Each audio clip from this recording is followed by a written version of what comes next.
Và hello, xin chào anh em. Chào mừng anh em đã quay trở lại với kênh của tôi. Thì hôm nay chúng ta sẽ tiếp tục chơi Final Fantasy 16 nhé. Ok. Hôm nay thì tôi Hoa sói cô độc à? Hôm nay thì tôi đã xin được ông anh cái bản Việt hóa thô, vì vẻ hôm trước đọc xong dịch ra nó lâu quá, với lại tôi không đọc kịp cái thoại nữa, nên là thôi cứ dùng Việt hóa thô đi. Mong là bản Việt hóa nó sẽ ok. Việt hóa này thì nó không dùng Google dịch mà nó dùng chat GPT. Đấy. Đây, hôm qua chúng ta đã đến đây rồi. À, hôm trước nhé, hôm kia. Rồi. Rồi. Cây cầu đến lại. Hôm trước là chúng ta đã đi cứu cái ông gì nhỉ? Cái ông thợ đóng cầu. Thì ông ấy đã không biết ông đã sửa trong cầu chưa? Nói cao là chưa. À đây được rồi đây. Đây ông đã sửa trong cầu rồi.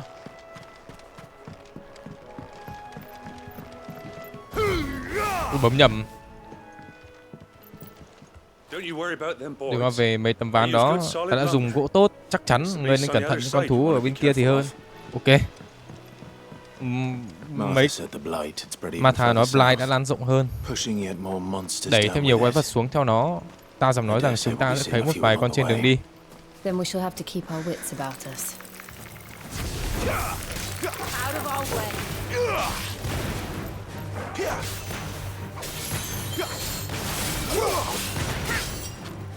Nào. Ban đầu thì mấy câu này dịch cũng ok đấy, cũng khá là dễ hiểu, không đến nỗi là khó hiểu đâu.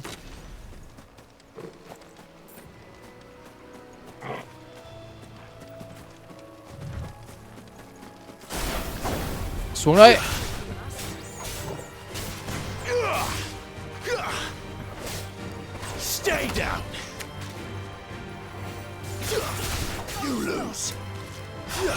Hay đấy, mấy con này nó có bắt được mấy con quái.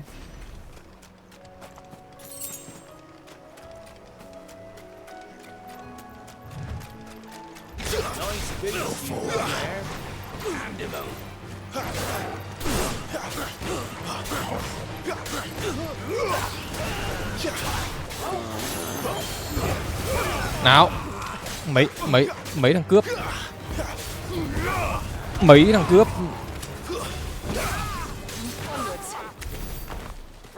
Có đồ ở đây này. 6 tiền. Được 6 tiền. Coi hành trình qua phía bên kia cũng hơi khó khăn đấy.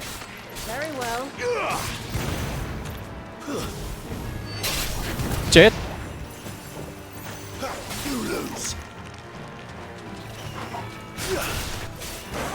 Nào.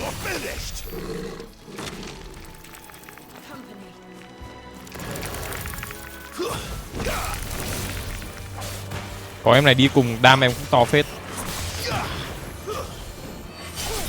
Chết.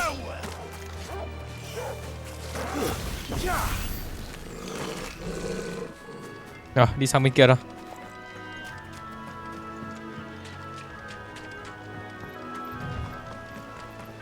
Ở đây có một nhiệm vụ phụ rồi. Người đó, qua đây.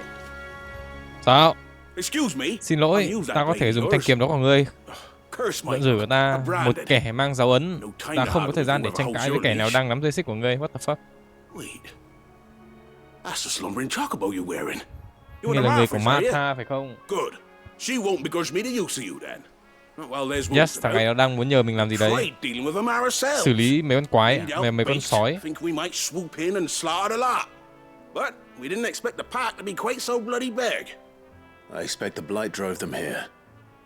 Chúng đã rời bỏ nhà cửa để tìm đến đồng cỏ tươi xanh hơn.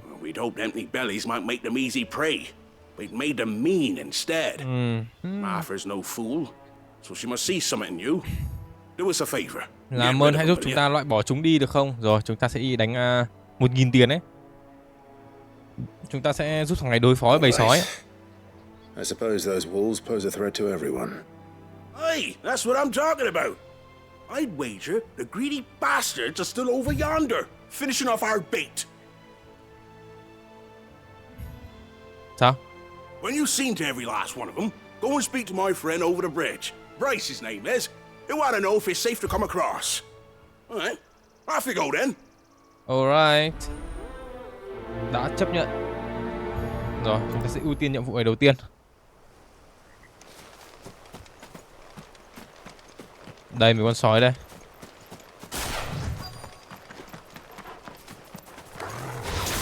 I look hungry, all right. Hungry and mean. Nào, lại đây là mấy con sói.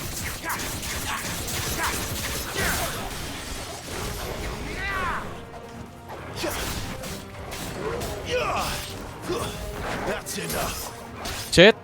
Không chết. Chết. Mấy con sói.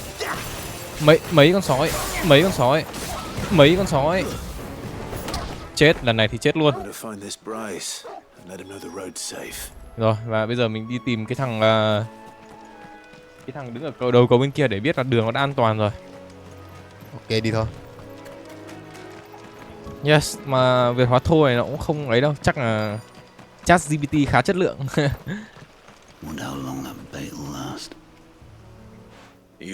Người là Bryce. What's it to you, bearer? Your friend asked me to Bạn get của rid ngươi of nhờ the ta lo wolves. bọn sói. So I Ta got đã rid lo of the xong bọn wolves. sói rồi.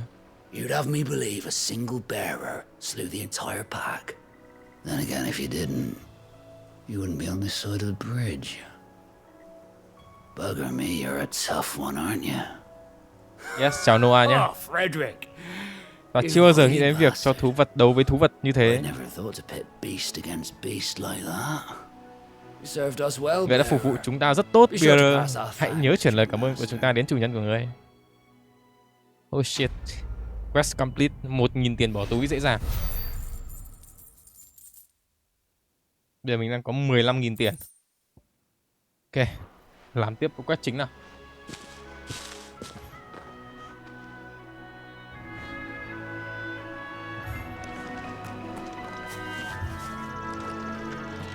Đi không? Look, the windmills. Cối xe gió, chắc That hẳn must đó be là Eastpool. Eastpool.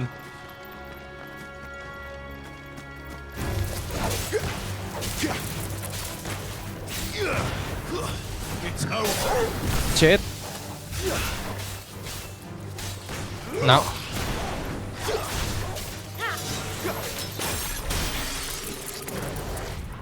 Rồi, đi tiếp à? Ô, đây có đồ này.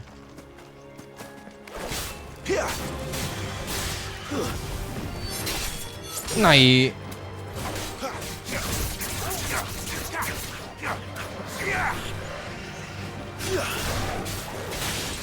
Wow, em này khỏe đấy.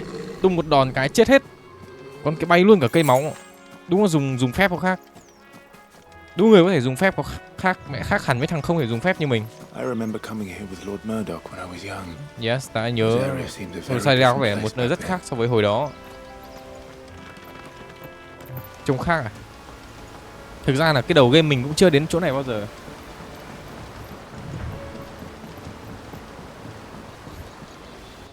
Ui dồi ôi, đi mẹ. Rất phát.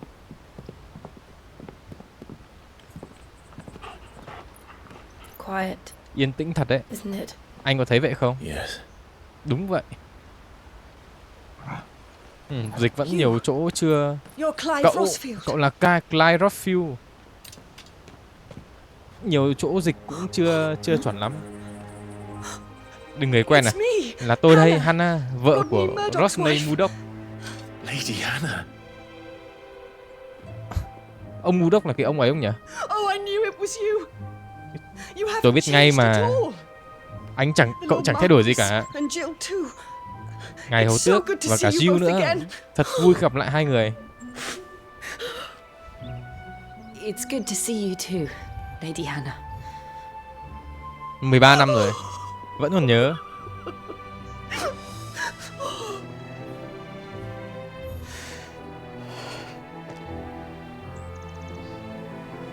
If you have time, you simply must come back to the house.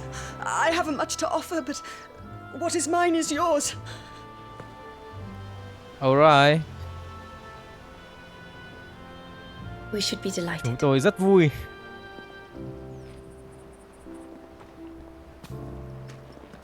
Thế bây giờ đi về nhà bà Hana này. Bà Hana này là vợ của ông Mudok, là cái ông mà bị mình thiêu chết ấy. And you have been wandering the world ever since. Và cả hai đã lang bạt khắp mọi nơi từ I cái can lúc well đó à. understand fleeing from those iron blood brutes. But oh, Lại phải to tha take hương to từ the khi road còn at such quá a nhỏ. tender age. 15 tuổi à?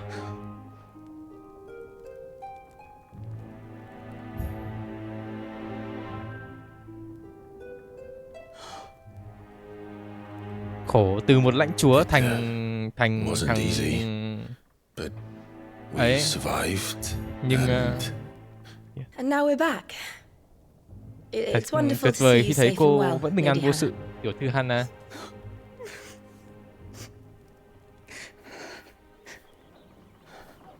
Trông còn trẻ phết, nhìn gần nhìn thấy trẻ phết. Nhìn từ xa thấy cái kiểu tóc này tôi tưởng là già lắm cơ, nhưng mà nhìn gần cũng trẻ. Trẻ măng luôn đấy. Do you think you will stay here in Eastpool? Rosalith still enjoys the Rosalit Mother vẫn Crystal's nhận được ân blessing, huệ của does Mother it not? Crystal phải không? You could always move. This house holds a lot of memories for me. So long as I can live here in peace, here I shall stay. Miễn ta có thể sống bình yên ở đây, ta sẽ ở lại. À, tôi chứ, Not that it matters. không quan trọng. The capital is Kinh đô closed đóng to cửa với dân civilians thường theo lệnh của by nữ order công of the tước. Duchess. Nữ công tước là mẹ thằng này đấy. Or should I say, her Imperial Hay ta nên gọi là Majesty. Hoàng hậu bệ hạ. Annabella's marriage Cuộc to hôn the nhân của Emperor Annabelle với hoàng đế heralded a great many Sanbreque changes đã here. báo trước rất nhiều cái gì. What the fuck, nhanh quá. yes, of course. Oh, forgive me. I didn't mean to. Please, there is nothing to forgive. Không có gì để phải xin lỗi cả. Would my mother Chẳng not lẽ make mẹ an ta không exception chừa for một you ngoại and lệ your cho ngươi và husband? chồng của ngươi sao? Chắc chắn Surely bà ấy she sẽ will không not từ chối refuse chúa the tể Lord tư lệnh. Commander. What the fuck, chúa tể tư lệnh? Commander á? Cày thật. Chúa tể tư lệnh. À, vậy là You cậu haven't vẫn heard chưa that. nghe chuyện gì rồi. Rodney passed away on the Rodney đã night mất of vào the đêm fire. xảy ra vụ cháy. Anh ấy đã He không never trở về returned từ from cổng Phoenix Phượng Hoàng. Gate. Đây, ông này là bị mình thiêu chết mẹ còn gì nữa. Biến thành con Ifrit thiêu chết rồi còn gì nữa. Clive, Còn nhớ hai cái My ông mà poor tôi bảo child. tấu hề không? You look Hai cái pale. ông tấu All hề this traveling must have taken mấy its đánh con toll. trôn thằng này hồi còn trẻ thì cũng bị I Phoenix thiêu chết insist rồi. you rest. Yes. We can talk later. Hãy nghỉ ngơi và chúng ta sẽ nói chuyện sau. Nói chung là đứng gần quá bị thiêu chết. Thằng thì Phượng Hoàng bị Phượng Hoàng thiêu chết, thằng thì Ifrit thiêu chết.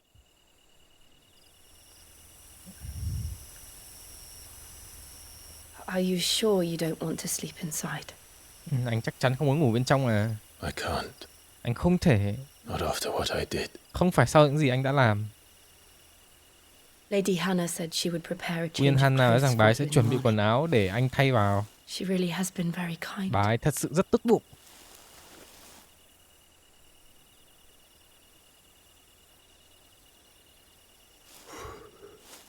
Lần đầu tiên thấy thằng này mặc thường phục ấy. 13 years of killing. 13 năm chém giết. 13 years. 13 năm không có một without the tia hy vọng faintest le glimmer of lói. hope. Thằng như kiểu đang khóc, sắp khóc nhỉ. It was only Joshua that kept me Kiểu going. Joshua là người khiến anh tiếp tục. I swore that I would avenge his death. That I would kill his killer. That was the only thing that gave my life any meaning. But if it was me who killed Joshua and Murdoch, Nhưng anh lại là and người giết all the Joshua, others, Murdoch và tất cả những người khác. then why the hell am I still Tại breathing? sao anh vẫn còn sống? Anh còn I thở. ask myself the same. When I fought, hundreds died. There were so many bodies, so many lives cut short in their prime. That day in Dalmacia, I wanted to join them. I wanted it all to end. I couldn't bear it anymore. If living meant being that, better to be just another body.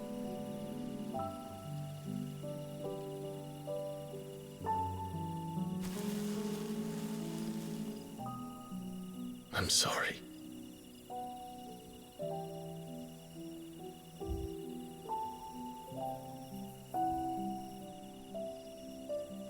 Do you remember that night on the balcony? When we looked up at the moon? I said a prayer to Metia, and that prayer was answered.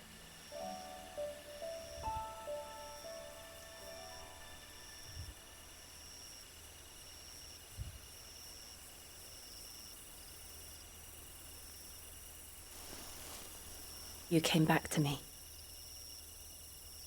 The heavens must have a plan for us.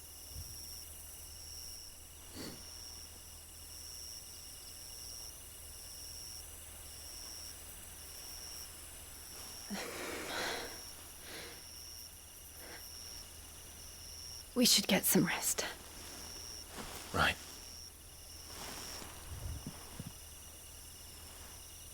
Good night, Clive. Chết rồi. Sleep well. Mấy ông thảo nào ta với ngươi. Khả năng cao là mấy ông dịch này ông ấy dịch thẳng từ tiếng Trung qua. Dịch từ thẳng từ tiếng Trung qua thì nó không bị sai nhiều như là dịch thẳng từ tiếng Anh qua. Thôi cũng có thể hiểu được. Lady Anna. Cảm ơn cô tiểu thư Anna. Có lẽ giờ mọi người sẽ không bỏ chạy khi thấy ta nữa.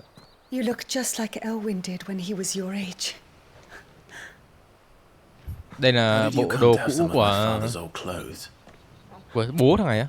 Chàng này. Well, before Elwyn became Archduke, our families would often summer together. He and Rodney were like brothers. These clothes have been in a wardrobe for years, collecting cobwebs along with everything else. Wow. Cả bộ đồ, cả thanh kiếm đằng sau lưng luôn. Well, I'm very grateful for them. And sorry for depriving you of your memories. Not at all. It's what your father would have wanted.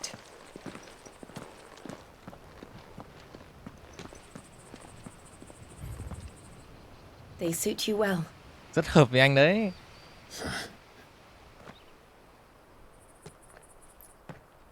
Thank you, Lady Cảm ơn Hannah. cô tiểu thư Hannah. Yes, thank you. Quý bà chứ. You've been most kind. Cảm ơn cô thật tốt bụng. No, I should thank you.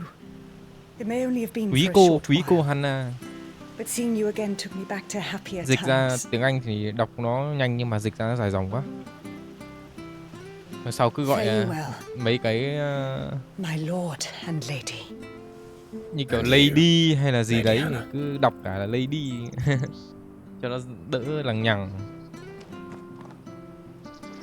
Trông còn trẻ thế. Inviticus. Giờ đây bạn có thể thay đổi diện mạo bên ngoài của Clive và đồng minh của anh ta. Đến trước cái đá Arete của nơi ẩn náu để sử dụng tính năng mới này. Yes. Mình đã có một thanh kiếm mới luôn.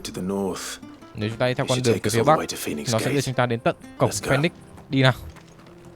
Rồi. Xem trang bị nhá. Thanh kiếm tím luôn. Cũng cùng với Stormcry, đam bằng nhau luôn. À đâu, đam không bằng nhau, Stormcry thì yếu hơn. Vì vậy, cơn gió đã trở thành bão do tiếng kêu của cô ấy. Đây là đang nói về ấy à? Đang nói về Benedicta. Rồi, thanh kiếm này cũng ok đấy, nhìn cũng đẹp. Thanh kiếm kia nhìn nó ủy mị quá. Chò. Trông cũng ra gì đấy, giáp tay giáp ấy, trông chiến phết. You're buying, I'm selling.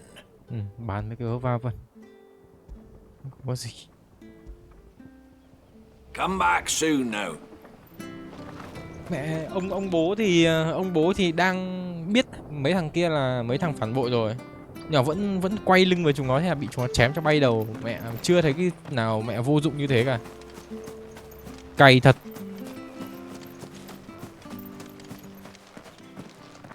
Có khi lúc mà You? Those are ông Elwin's. By the flames. You're his firstborn. anh là cậu là con Clive đầu lòng của ông ấy, Rosfield. Clive You're Rothfield. mistaken. Ông nhận lầm người rồi. Oh, you can't fool Ôi, me, my người lord. ông You're the very cậu không image thể lừa ta of được your đâu. father. Thưa And ngài, that would be true even if cậu you weren't là hình wearing ảnh his của cha cậu clothes. và The đâu ý là self-same nói là thằng này nó garments giống cha Hannah nó was đến mức mà keeping ông for này ông you, ấy if I'm not nhìn phát là biết mistaken. luôn. She always swore that she would never part with them until the day Elwin's sons returned. And now that day has come. Why, you'll be able to take your bearers back as well. My bearers. Bearer của ta.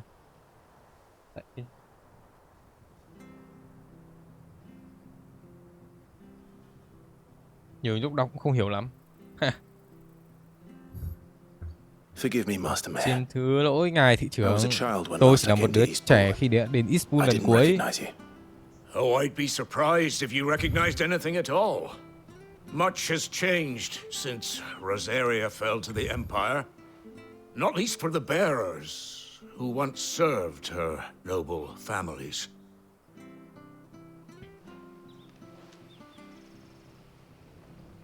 When the Iron Blood sacked Khi bọn Rosalind Iron 13 Blood cướp years phá back, Rosalit 13 năm many trước, who lost their nhiều người đã mất masters chủ nhân fled của họ here và chạy trốn đến in đây để search tìm of kiếm một nơi sanctuary. ẩn náu And never returned. và không bao giờ quay trở lại. Aye.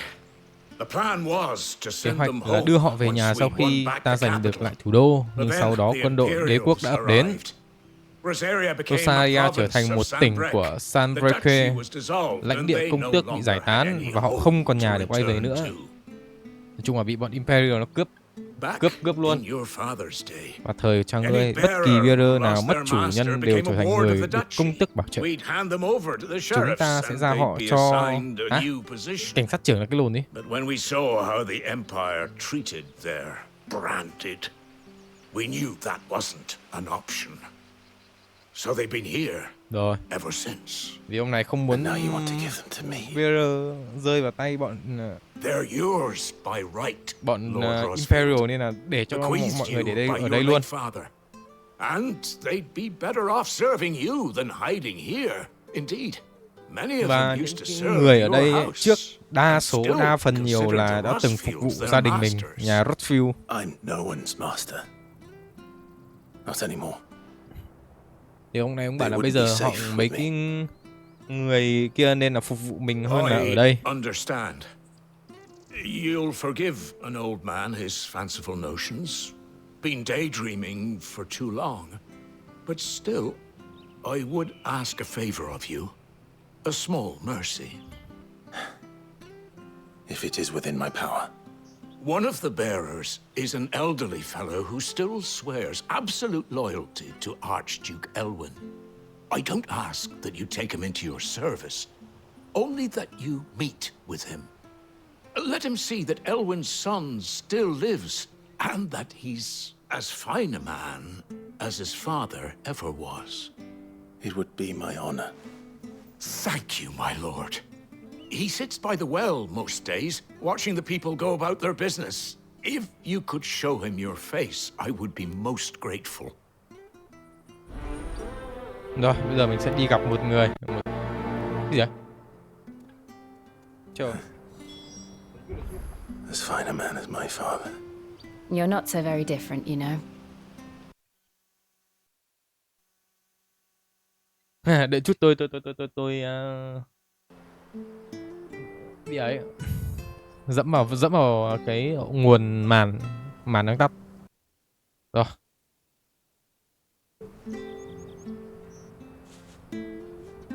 Rồi bây giờ chúng ta sẽ đi gặp một cái người, một cái vị hiệp sĩ vẫn còn trung thành với gia tộc của chúng ta, kể cả khi nó đã không còn. Đấy, nên là ông ấy muốn nói chung là gặp mình. Không, ý là ông kia muốn mình gặp cái ông hiệp sĩ kia để ông ấy biết là mình còn sống. Nhưng mà đâu thì không biết. He's not here. Ông ta không có ở đây. Well, I can't leave without meeting him. I've let the mayor down once already. It would be cruel to disappoint him again. All right, let's ask around. Someone must have seen him. Rồi, chúng ta sẽ hỏi xung quanh. Hỏi người gần trước, kiểu gì người gần cũng biết trước. Hoặc là không. Well now, unfamiliar faces. What brings you to Eastpool, travellers? We're looking for an elderly bearer. You wouldn't happen to Không have phải seen không phải him, hiệp would sĩ you? mà Ah, you mean the old boy who always waits không phải by hiệp the sĩ. well? Yes, that's him. What business do you have with him, if you don't mind me asking? You're not from the capital too, are you? We are, in a way. Well, then it's a pleasure to meet a fellow Rosalithian.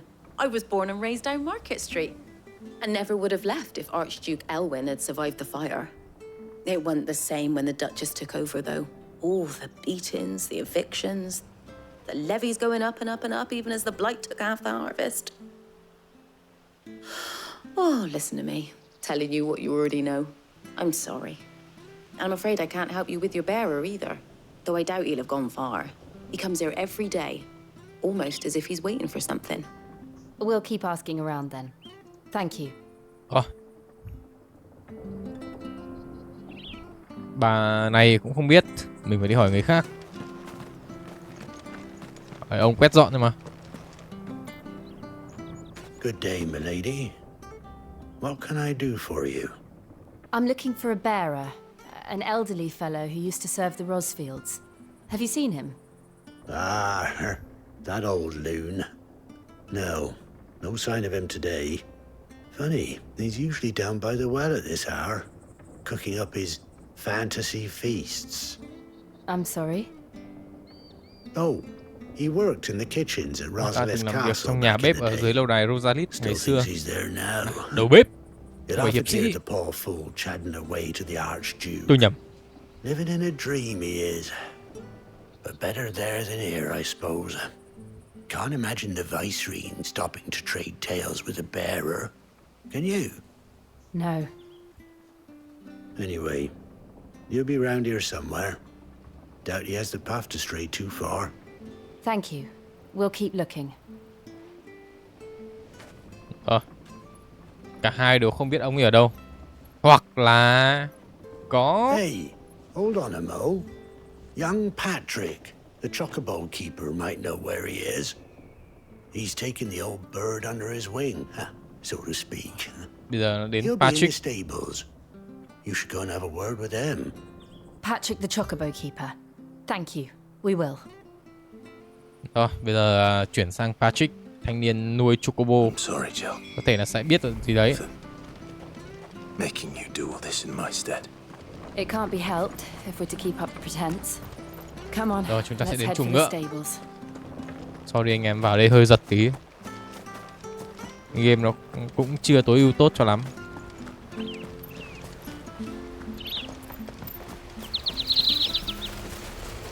Đây. Where the bloody hell's he got to? Excuse me, but is something the matter? It's this bearer I've been minding. I take my eyes off him for 1 minute and he disappears. He's not in his usual spot by the well nor anywhere else in the village. Đây. Nghe là biết là về ông kia rồi. You must be Patrick. I am, but And this bearer you're looking for, he's an elderly man who used to work in the Rosalith Castle kitchens, yes? that's the fella. How do you know all this? I've never seen you in Eastpool before, but you seem to know the place better than I do myself.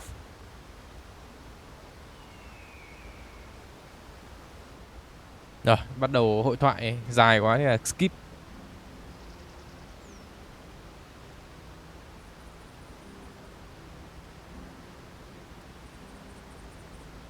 Ah, so that's how it is.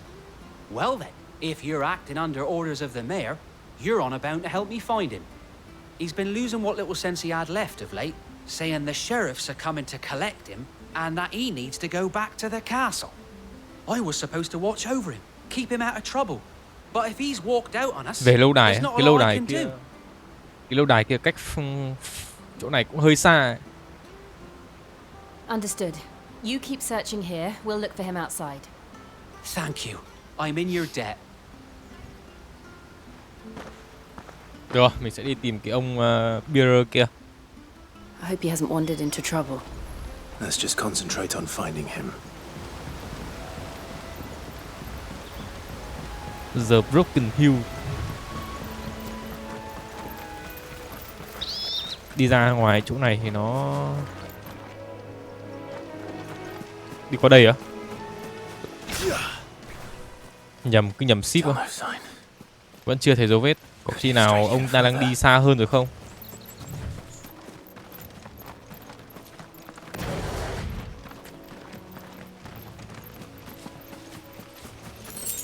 Sáp phang.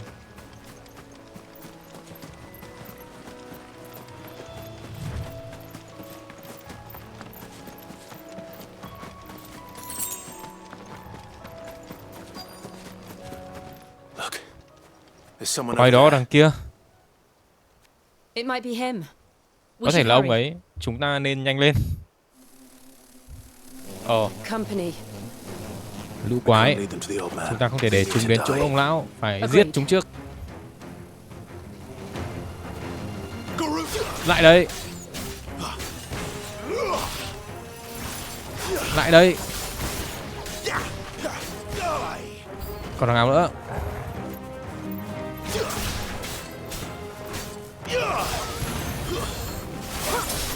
Chết.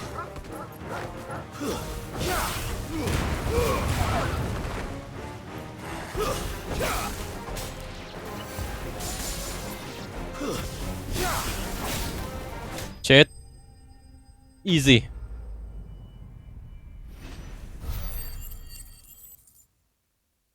Được rồi, mấy cái chiến lợi phẩm bình thường thôi.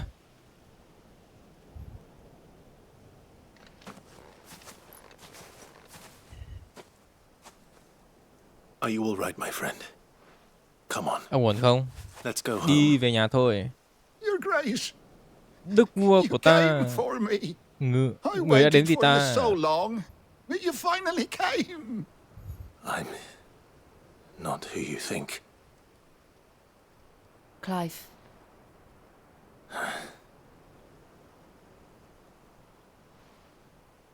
Yes. Pray forgive my long delay. It's nothing, Your Grace. I prayed to the Founder that you would come, and at long last, he answered. Will we be returning to the castle, then? There is still a place for me in the kitchens? No, my friend. We will not be returning to the castle, not yet. I'm on a very important expedition, one which may take some time. Could you wait for me in Eastpool until my journey is complete? I will come back for you then. I promise. Of course, Your Grace. For you, I would gladly wait until my dying day.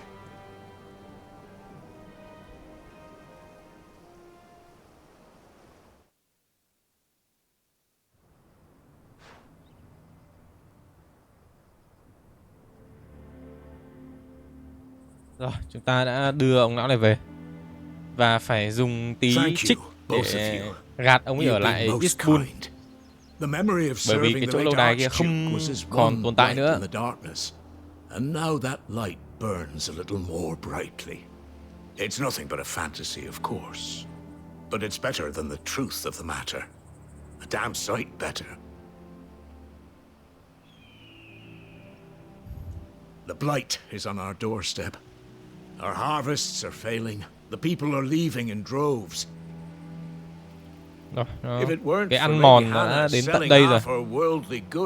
Chỗ này đang bị mất mùa, đói kém. We want to keep the bearers safe here, we really do. But unless a miracle happens, we won't be able to spare a crust of bread to share between them soon enough. Is it really that bad? So bad, I even petitioned the Imperial garrison to take them. But when they found out where they'd come from, They damned near spat in our faces. Ducal dogs, they called them. Enemies of the Empire. I know a man named Sid, who would gladly give a home to any bearer in need of one. Leave this with me. As soon as I return from Phoenix Gate, I'll speak with him. Thank you, my lord. Will you be passing through Eastpool on your way back? I should very much like to speak with you again, if you have the time, regarding the future of the village, and what might be done for Lady Hannah. After all, she's done for us. Yes, of course. I'll be back anon. Fare you well, my lord, my lady. I wish you a safe journey. Ok, chúng ta đã xong cái công việc ở làng này rồi. Chúng ta sẽ đi đến cổng Phượng Hoàng tiếp. Phoenix Gate. Tạm thời đã xong ở đây.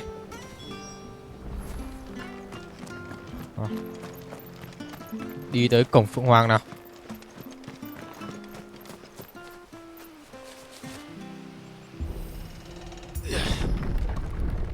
Rồi, cái chỗ này cũng đã bị kiểu ăn mòn rồi.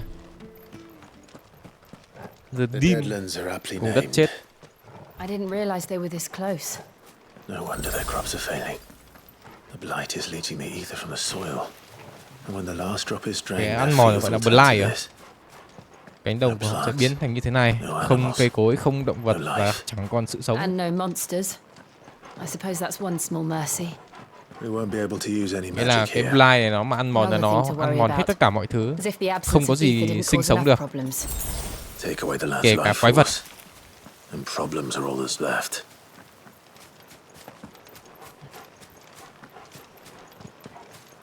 Kể cả I can quái vật hardly cũng không sống được imagine ở what đây this mà. place used to look like Nên before cái the lý blight do took mà it.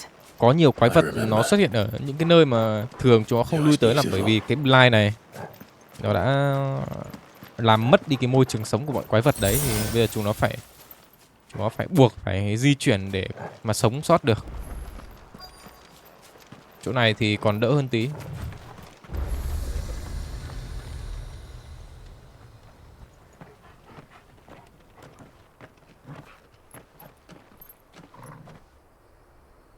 Đây, There it is. kia rồi, Phoenix Gate. cổng Phượng Hoàng. Where it all went wrong. Nơi mọi thứ đã bị chệch hướng. Đúng là có tí Việt ngữ vào nó dễ suy Come ra on, hẳn. Clive. Mặc dù nó hơi cứt tí. It's time to discover the truth. Đến lúc khám phá sự thật rồi.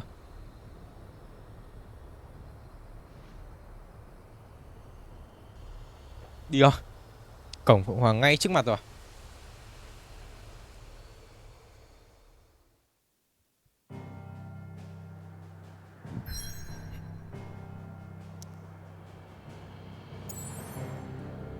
Eastpool, The Dim. Đây là chỗ mình. Rồi, du hành đến cái tàn tích của Phoenix Gate.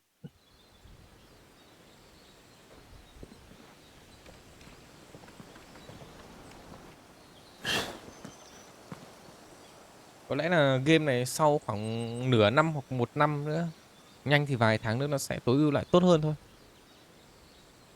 Này nó đang hơi bị hiệu năng nó đang bị bóp, nó đang bóp cả cơ căng quá.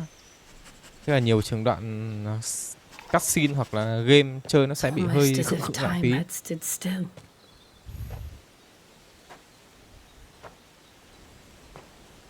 I suppose no one had any cause to return here. No. It's just as I left it.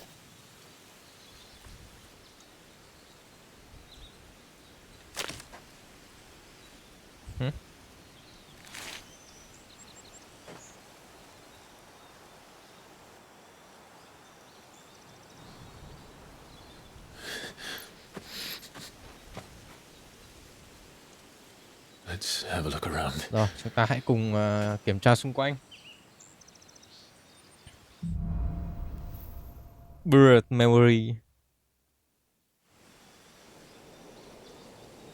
Được. Đã check xung quanh xem có gì khả nghi không. Could anyone?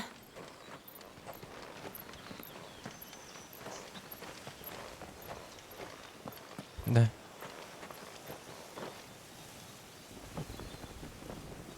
Cờ mang giáo huy nhà Rossfield.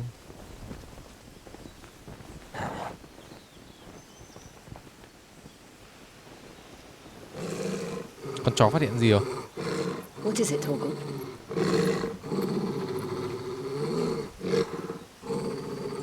Clive. Có biến rồi.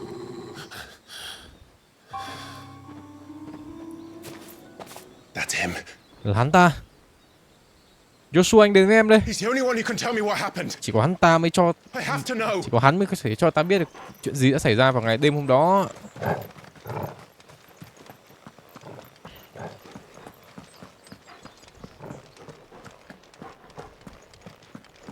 Đuổi theo nào.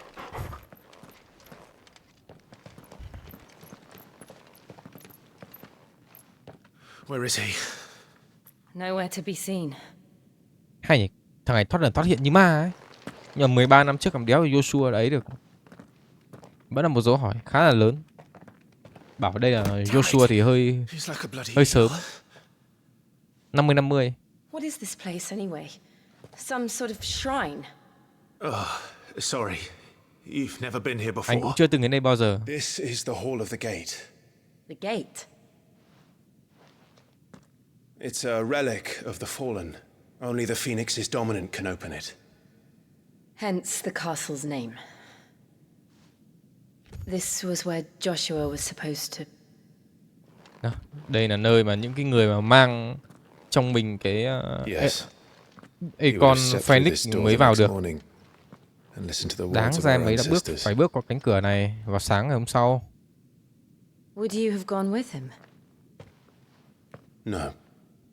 The apodatory is holy Thờ ground. là một nơi linh thiêng, None but the chỉ dominant có may enter. Dominant mới được vào.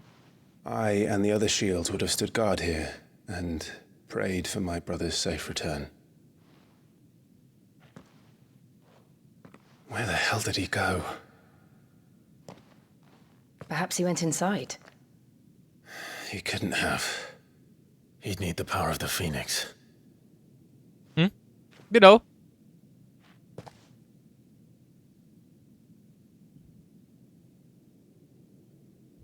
Phoenix hay là cần sức mạnh của Phoenix hay là cần sức mạnh của lửa?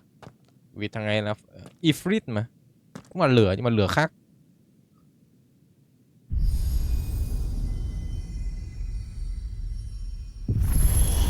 Rồi, chúng ta đã kích hoạt được cánh cửa.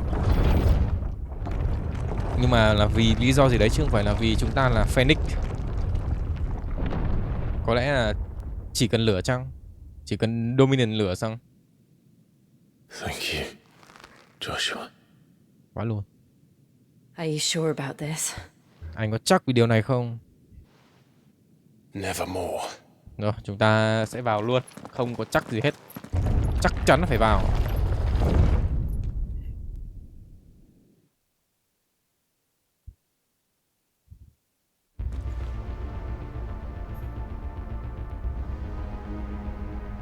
The Hall of the Another gate. Ancestor.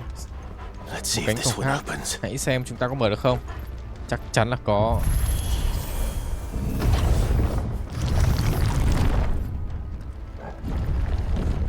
Could this place really be a fallen ruin? You could hardly call it a ruin. It's perfect. Like it was built yesterday. Thật khó để gọi đây là một tàn tích bởi vì nó trông Have you ever mới. seen anything like this? Nói chung là trông còn trông sáng sủa hơn là một cái tàn tích.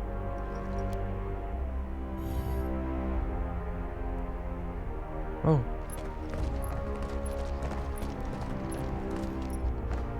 Có khi mấy thằng đế quốc Imperial nó biết ở đây có cánh cổng nhưng mà chỉ có Phoenix mới vào được nên chúng nó chả làm gì được.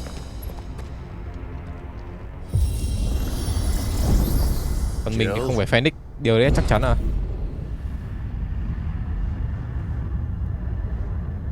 Chắc chắn một cái là mình không phải Phoenix. Cái này giống con nhện nhỉ.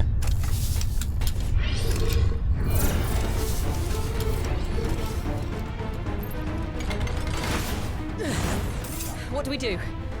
The usual. Giết là thôi còn làm gì nữa. Như việc thường ngày thôi.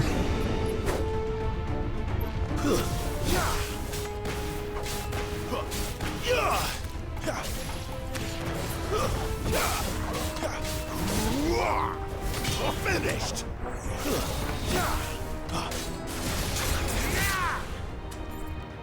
Easy. Một đòn là đi.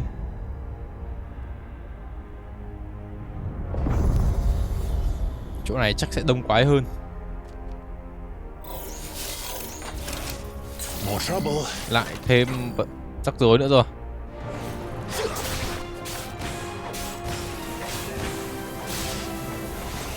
That's enough. Chết.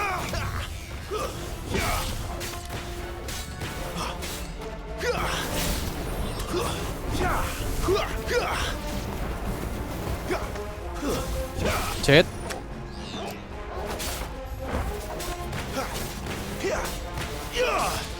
Sao không ấy được cái đòn thứ tư nhỉ? Không bắn được cái đòn phép thứ tư ra. How can any of this? This must be what the fallen ruins were like before they Combo fell. bằng chuột nó hơi khó. Không biết là do chuột hay là gì. Tôi cảm thấy bấm nó bị lờ mau á. Kệ đi. Đánh nó không đã mắt lắm.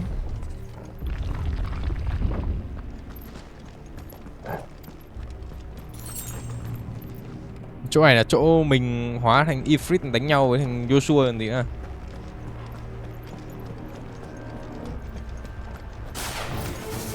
Lại đây.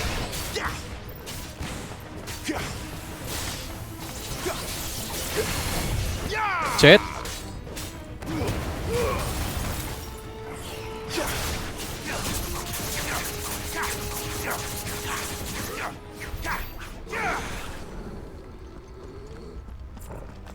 Mở rương. Có gì không? 50 tiền. Cũng được.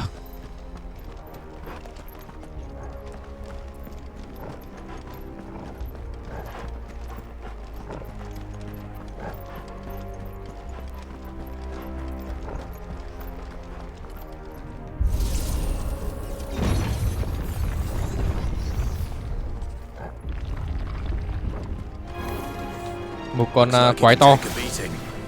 Then let's give it one. Too slow.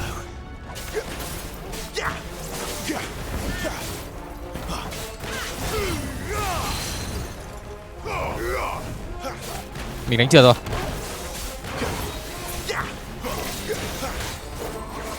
Not this time.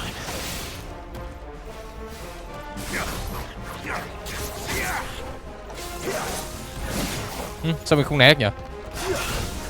Too slow. Chết.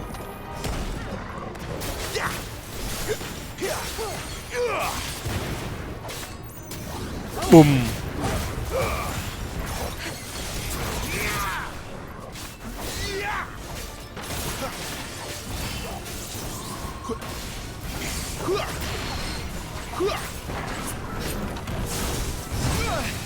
Mẹ nó không để ý rồi.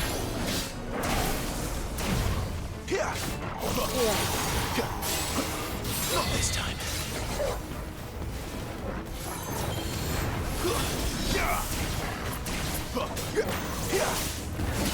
Ơ kìa.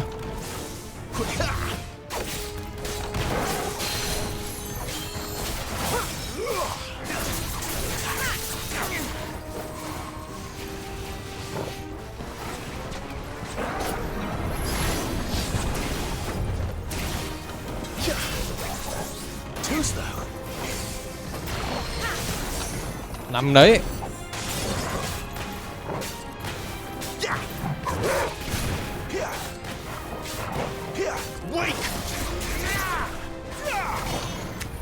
Chết. Does any of this make sense to you? None. Let's find the hooded man and leave. Hãy tìm người đàn ông đội mũ trùm đấy. Rồi.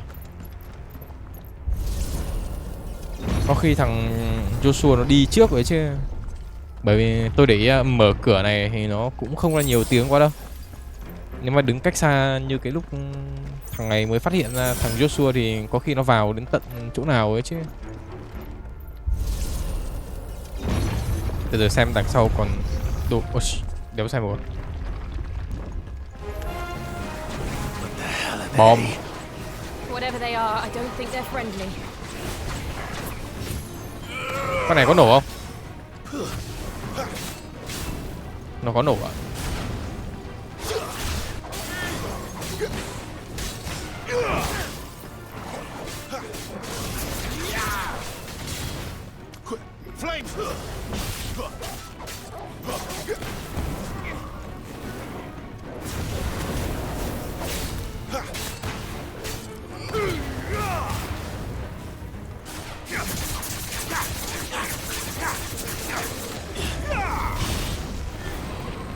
Nếu con này nổ được.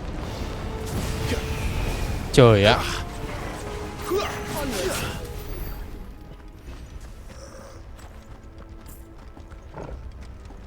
Quá quái quỷ.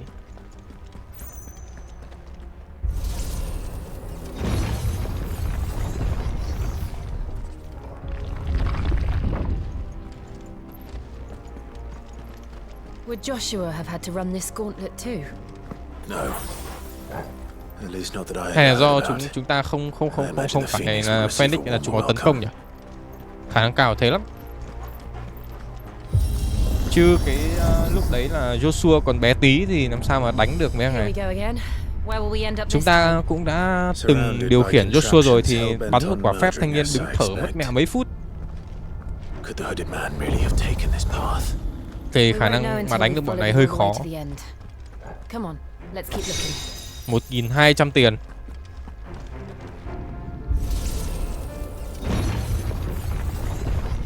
Lại một con quái to nữa.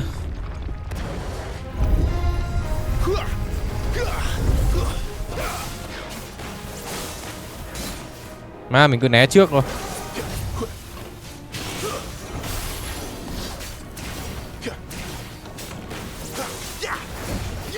Chết.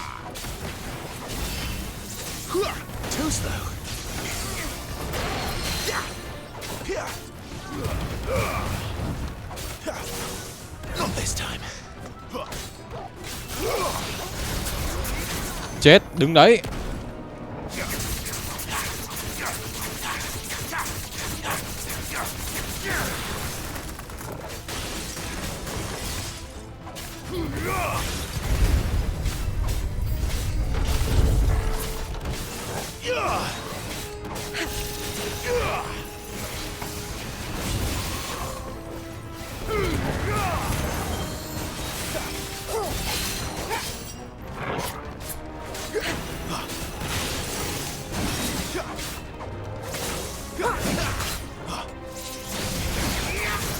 Chết.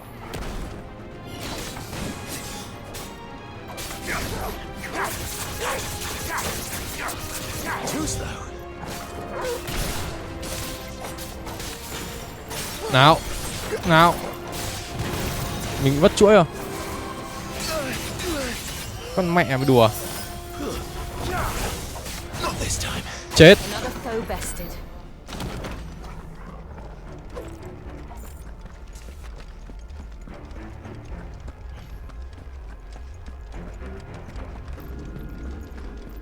Đi tiếp nào.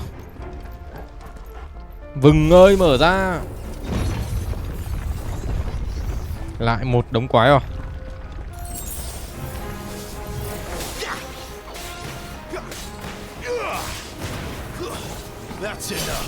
Chết. Lại đây. Lại đây.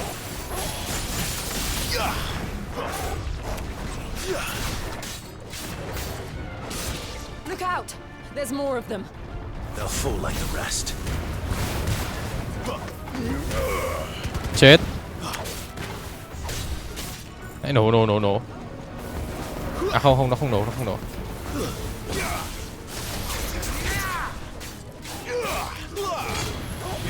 Chết.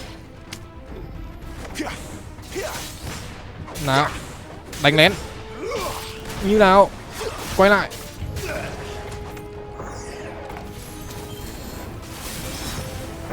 Chết. That's it. Rồi, đã dọn xong bọn quái. Mở hòm. The Wheel of Wine. Cái này dành cho kìa, dành cho gió. Tận cùng chưa nhỉ?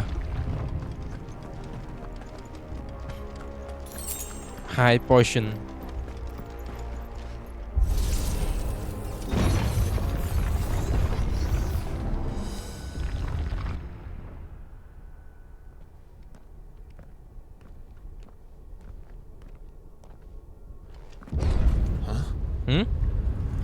Sao?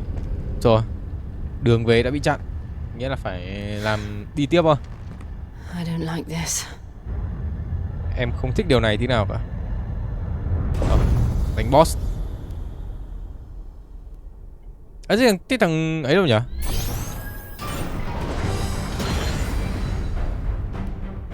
Seems the feeling's mutual.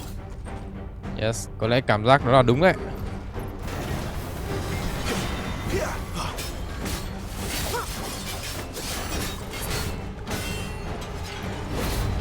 Chết.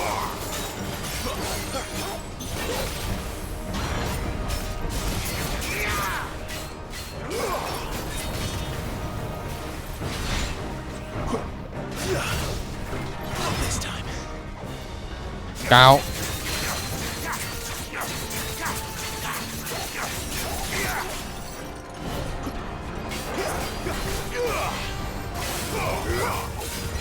Ngã xuống. Ôi mẹ. Này thì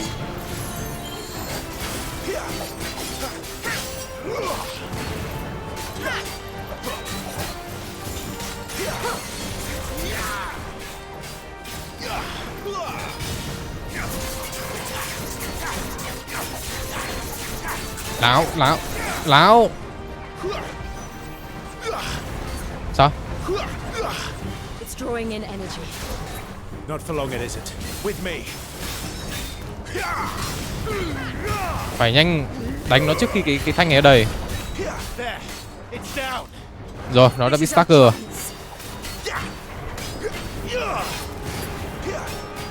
À, chưa bị stagger, nhầm.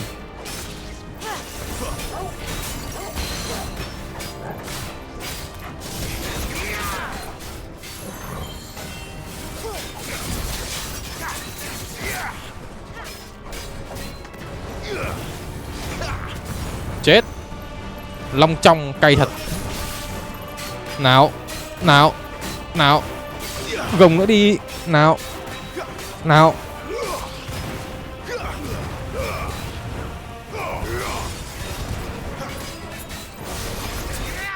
Chết. Iron Giant. Con này tên là Iron Giant à? Fallen Iron. Mặc dù đã hàng trăm năm trôi qua kể từ khi nó được rèn, không một vết xước, vết lõm hay vết gì nó có thể tìm thấy trên bề mặt kim loại này. Về cách thức có thể làm được điều đó, không ai có thể nói, và câu trả lời có thể sẽ mãi mãi bị chôn vùi. Ok. Rồi, đã tiêu diệt thằng thủ vệ rồi.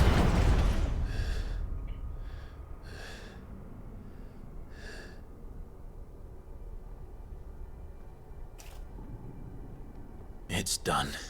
Đã xong rồi. What are these Những sinh vật này là gì? Tại And sao why do chúng they cứ tấn keep công chúng attacking ta us? vậy?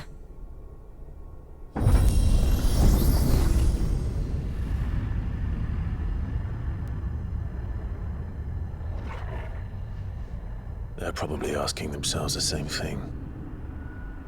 We're the ones trespassing Chắc here. hẳn họ, They're chắc just hẳn chúng cũng protecting đang their nghĩ điều home. tương tự. Chúng ta là ý là bọn này là những cái thằng xâm phạm đến, thì bọn kia nó chỉ là đang bảo vệ cái chỗ này thôi. Jill, look.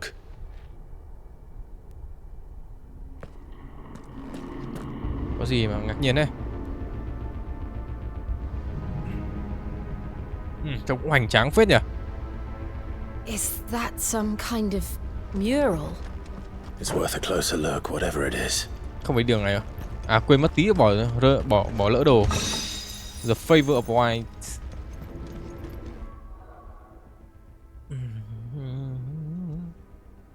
Quên trang bị chứ. Đây là tôi đang đeo 2 cái lửa. Rising flame.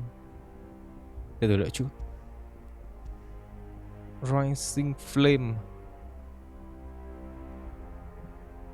Như ở trên đây sao ấy? Rising flame, cái đòn đánh tấn công thẳng lên.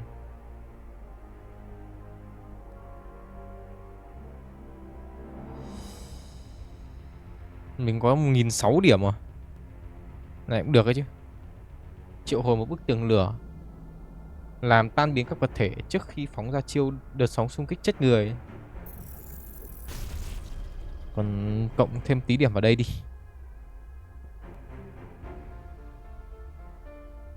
Triệu hồi một cơn lốc vô hiệu hóa phép thuật.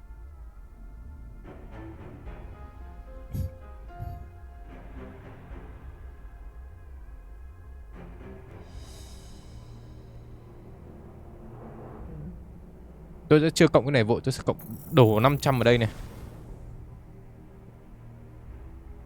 Nhảy lùi lại, sau đó tung ra một đòn phản công trừng phạt. Đổ vào đây. À đây đi.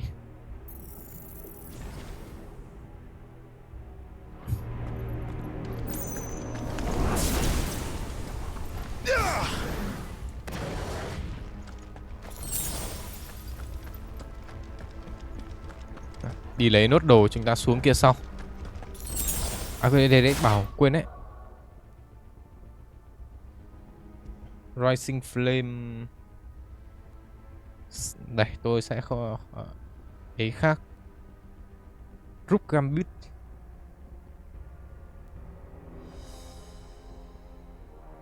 Hai cái à đây. Cái này đi. À quên đấy, chỗ này còn mà.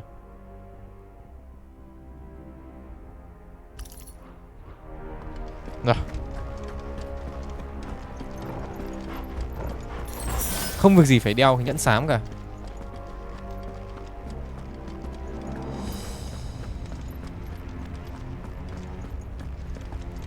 Đây là một khu nhìn giống đấu trường phết, khả năng cao phải vào đánh quái. Khá sure.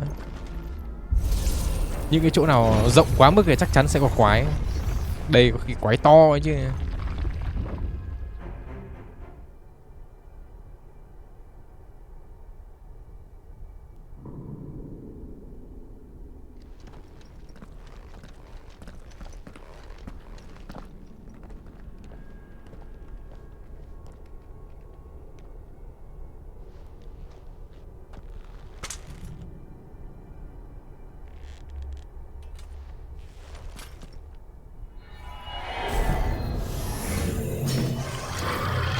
Khiếp con tí này.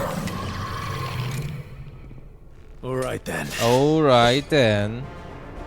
Đến lúc chiến rồi.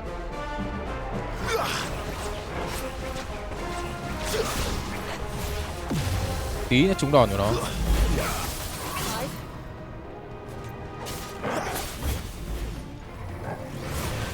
Ơ hay nhỉ.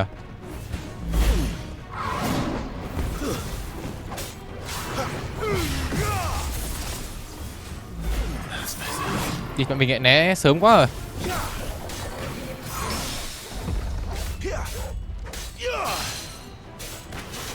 Nào.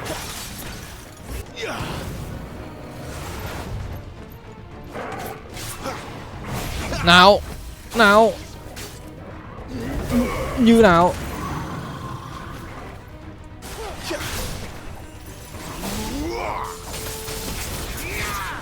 Bổ xuống. Lick. Con này tên Lick à? Lick my bone.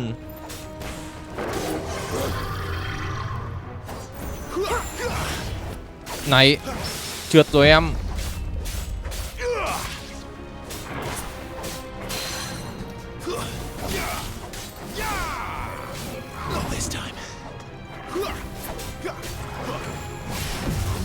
Trượt rồi em. Trượt. À không không, từ này trúng. Trượt rồi em.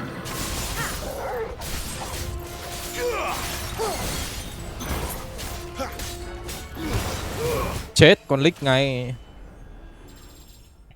What the hell was that thing? Nó là It cái đéo gì wasn't vậy? like the others. It would seem this place holds even more secrets than we thought. Đây là đường xuống à? Ở đây là cái đường nào đấy? Bên kia cũng có đường kìa. 2 portion.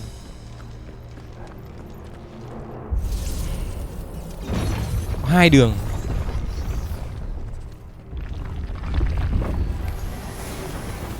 Look out! Lại đây.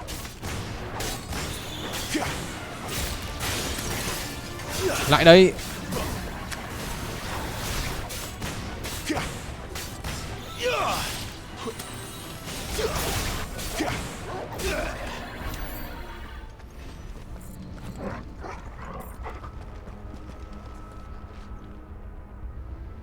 Đây cái gì? What have we here? Bên kia cũng có đường, không biết Another là gì. fallen wonder.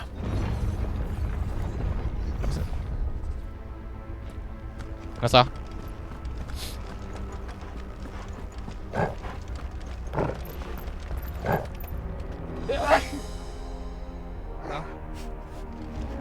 Đưa tôi vào check lại chỗ này á.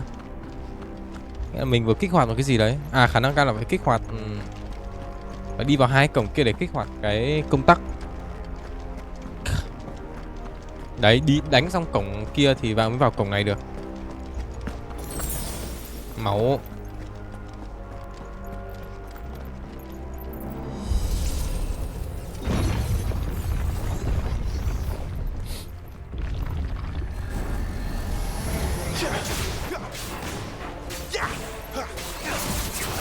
Nào, nào, nào. Flames, stay down. Chết. Chết. Chết.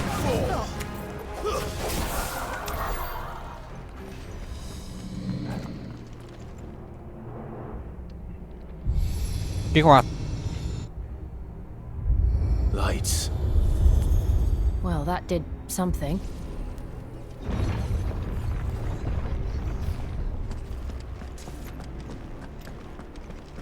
Đi ra xem nó kích hoạt cái gì ấy.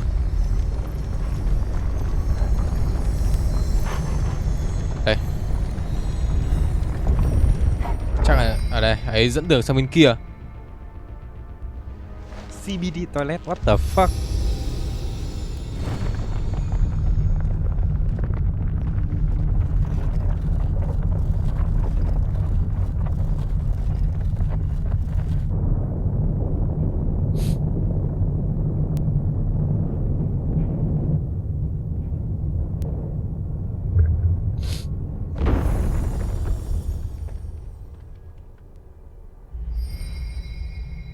Rồi, chúng ta sẽ đã sang được bên kia. It isn't a dead end after all.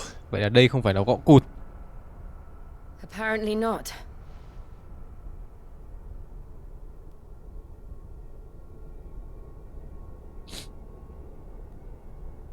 Đi rồi.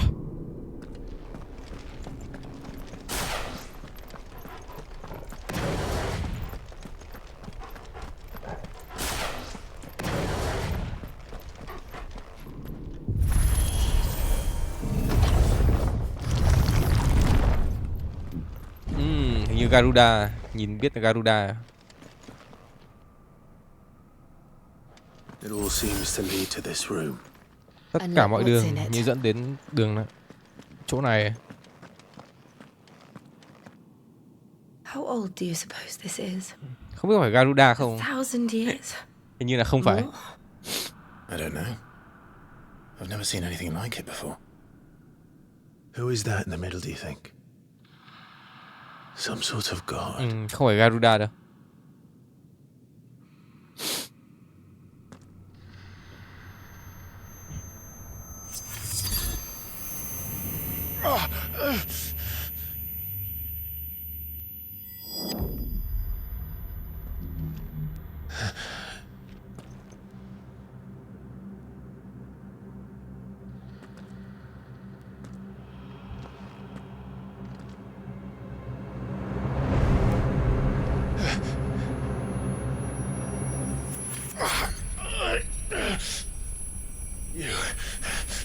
You're him.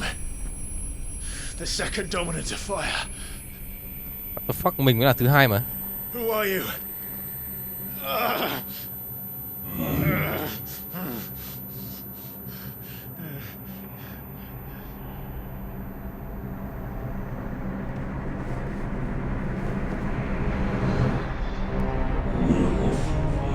Chúng ta là người.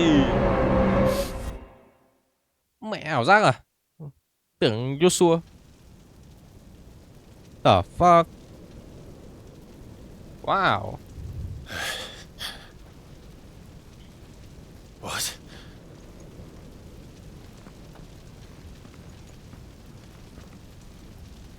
Mình gặp chính mình. Oh yes.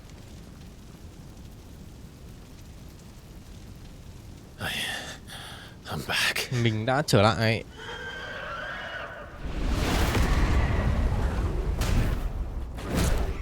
Đây, xem lại cái ký ức mà mình đấm thằng em. Joshua!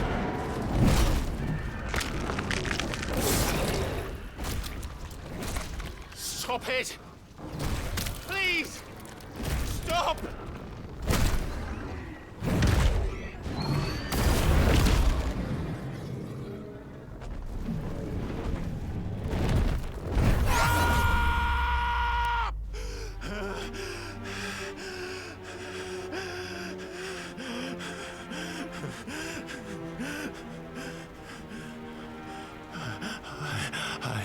Mình đã làm điều này.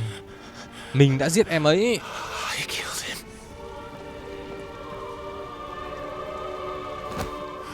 Đủ ma ủy mị quá. Joshua chose me to be his shield. He gave me his blessing and asked me to keep him safe. I should have protected him that day. It was my duty. Thề luôn, hai thằng 13 năm trước 13 năm sau không có gì giống nhau cả.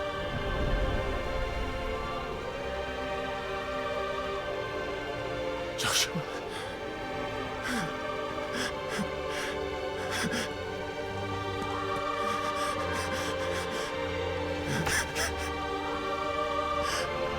I'm sorry. I failed you.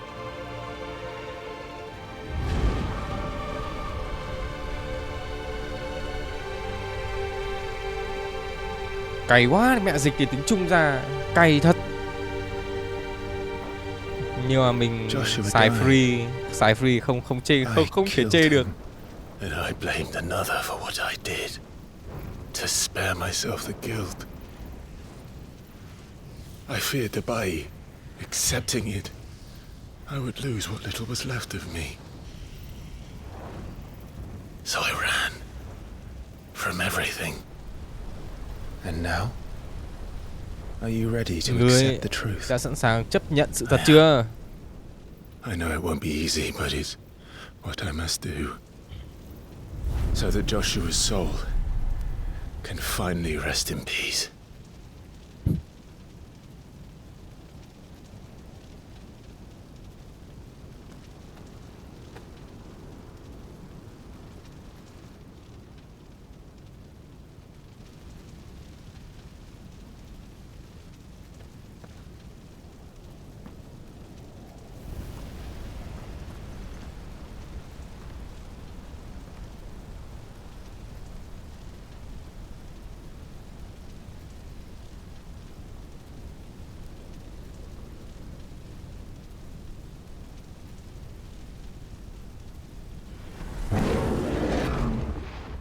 Rồi, mình đã chấp nhận sự thật mình là thằng giết em trai mình.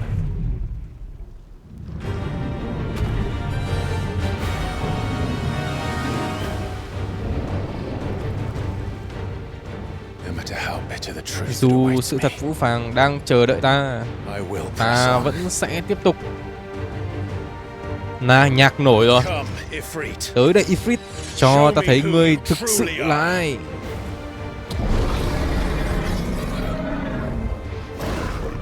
Cái mình phải đánh cái thằng to đùng này á. Oh fuck, what the fuck.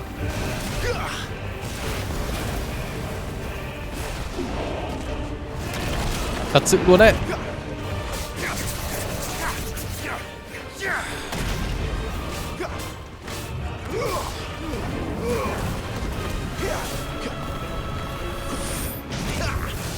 Mày quá, mình biết.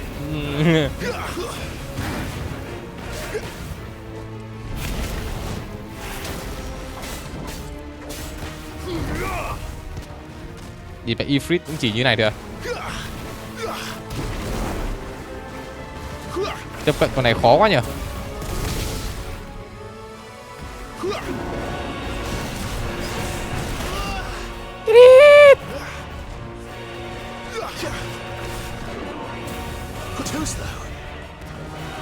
Nào.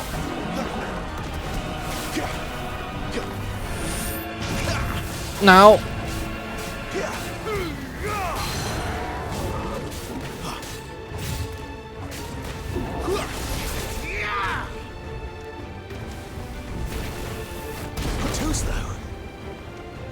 Nào.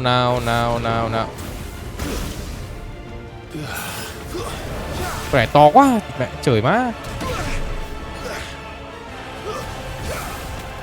Tôi không nhìn rõ hitbox của nó cơ.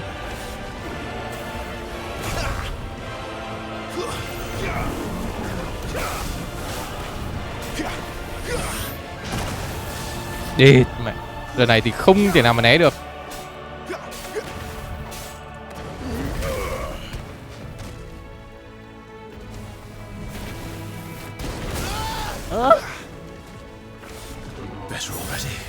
Mẹ bực thật đấy.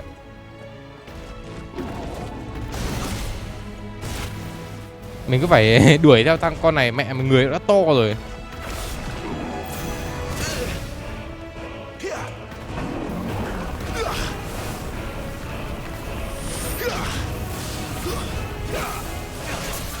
Nào, Stacker đi.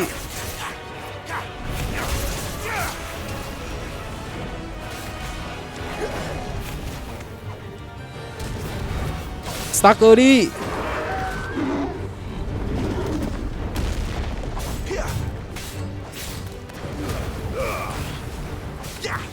Nào. Nhổ. Nhổ nữa đi. 11.000 sát thương. Hình như mình đang được buff đam hay sao đó. Bình thường đánh đéo ra 11.000 sát thương.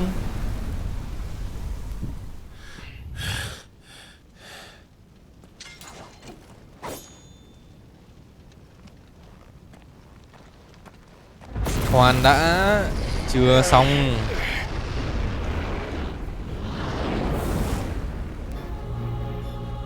Đánh với chính bản thân mình. Đây đang đối diện với quá khứ đây. Không thể nào. Đánh đi lo đéo rồi. Mày vẫn phủ nhận nó ngay cả khi sự thật đang ở trước mặt mày. Cố lên nào Clive. Đối mặt với nỗi sợ hãi của mày đi.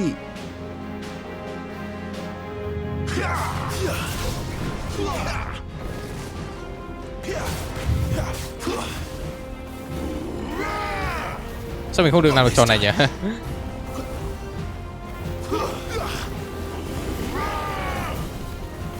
Nào.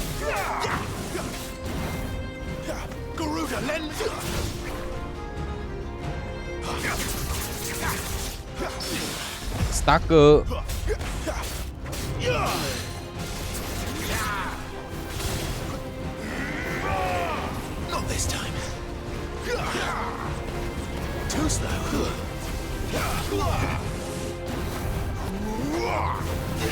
Stacker ngay. Nào.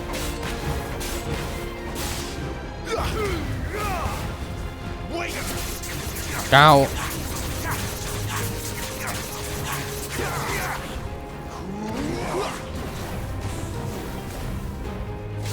Nào. Rồi.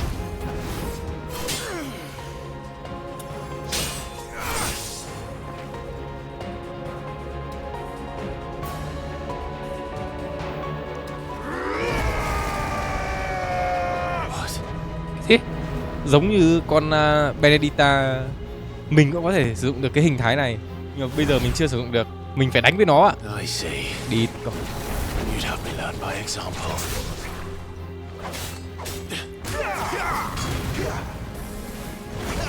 Nào. Ồ, khỏe đấy. Dính là dính hết combo luôn mà.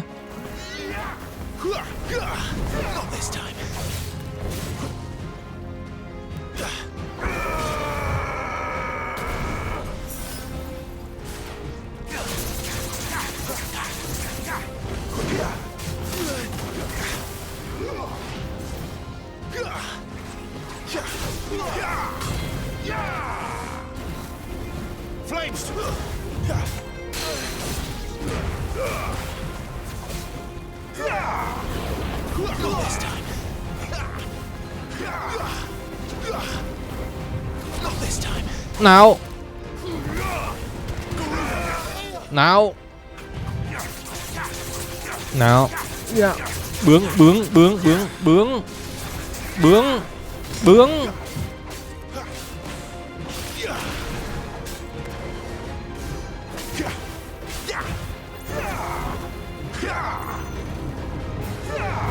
Ôi đi con mẹ.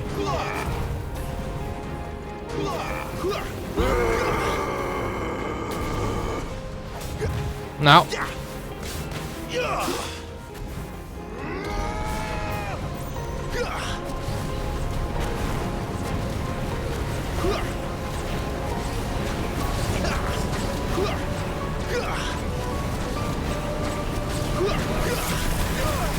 Holy shit, what the fuck? Gì á?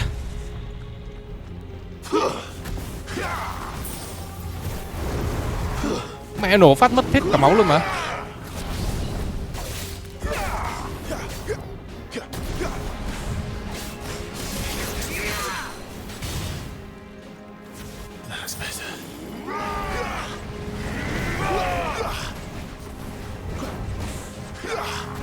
Lao lại đây.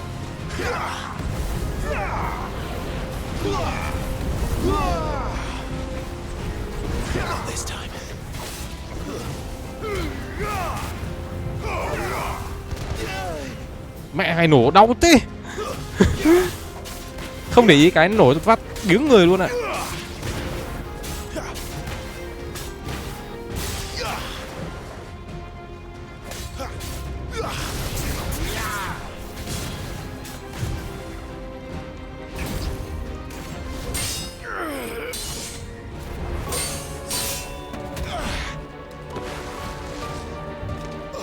Nổ phát đau điếng người luôn ạ. Hết cả 4 bình máu to luôn. No escape, eh? Không thể chạy trốn được à? I'm done Không running sao. from you. Tao đã chạy trốn khỏi máy đủ rồi.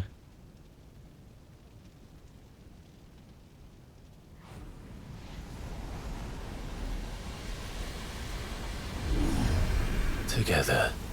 Vậy thì cùng nhau nào. It's time to find out who we are. Once and for all. Rồi, đã có 2 cái thạch ấy rồi.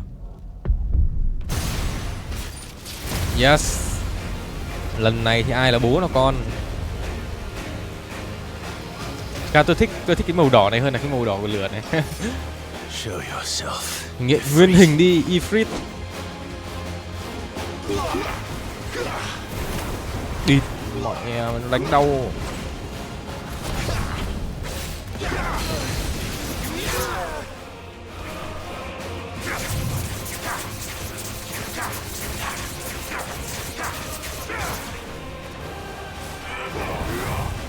Nào.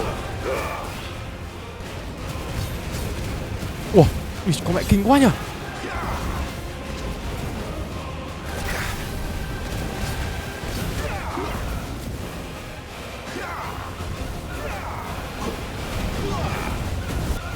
Chết. Ủa, cái này vẩy lửa kinh phết. Nữa hả?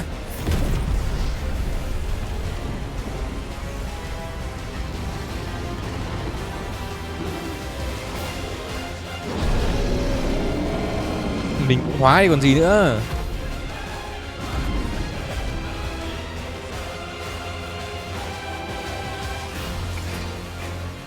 Enough.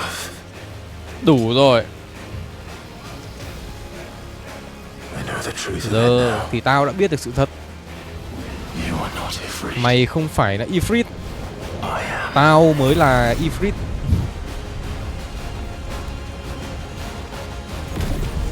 Nhà con Ifrit này chỉ là giả thôi. Nói chung là con này là tượng trưng cho cái việc mà mình trốn tránh quá khứ thôi.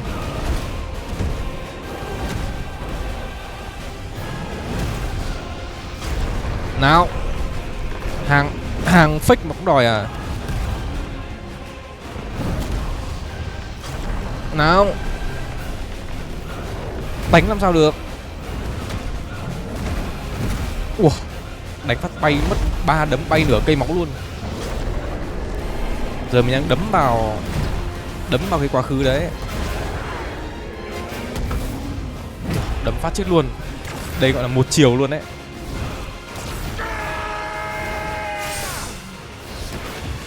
Hấp diêm hiếp dâm luôn. Nổ. Shadow Vanquishes.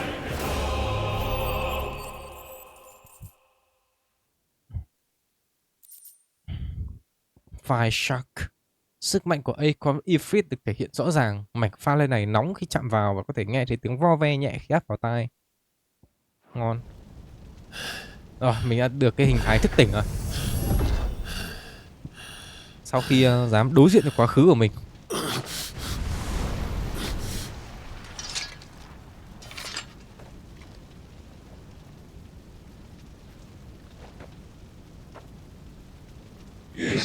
Cuối cùng thì ngươi cũng chấp nhận được sự thật. Ngươi sinh ra là để nắm giữ sức mạnh vô hạn. Vậy nên hãy đón nhận nó.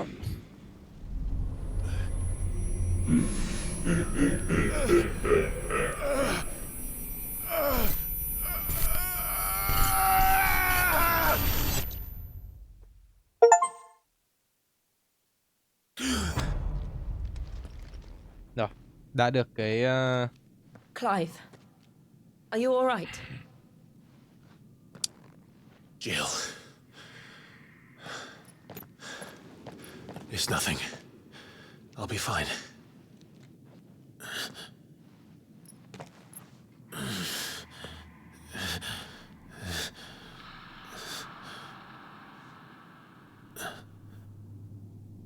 nghe từ nãy giờ chỉ trong một tích tắc thôi. No more chasing shadows. Anh đã không còn đuổi theo cái bóng tối The nữa. hooded man isn't here. Cái thằng mặc áo trùng đầu không có ở đây. Chúng ta đi thôi.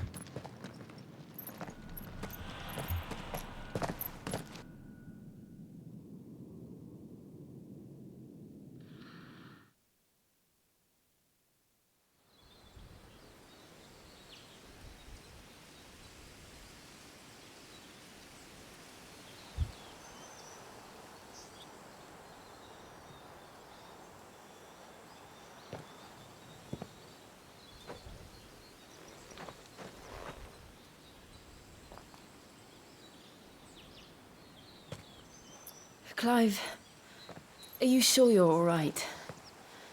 Whatever it is, you can tell me. I had a hard enough time telling myself. I awakened as a dominant of fire, right here in this castle, and I've been running from it ever since. But now I know for certain who I really am.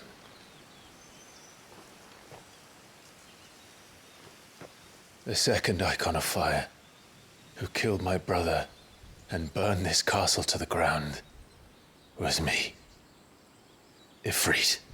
Clive. Rồi, mình đã chấp nhận mình là Ifrit, là thằng đã phá hủy cái lâu đài này và giết em trai mình. Destroyed so many more, including yours. And I must atone for the crimes I've committed.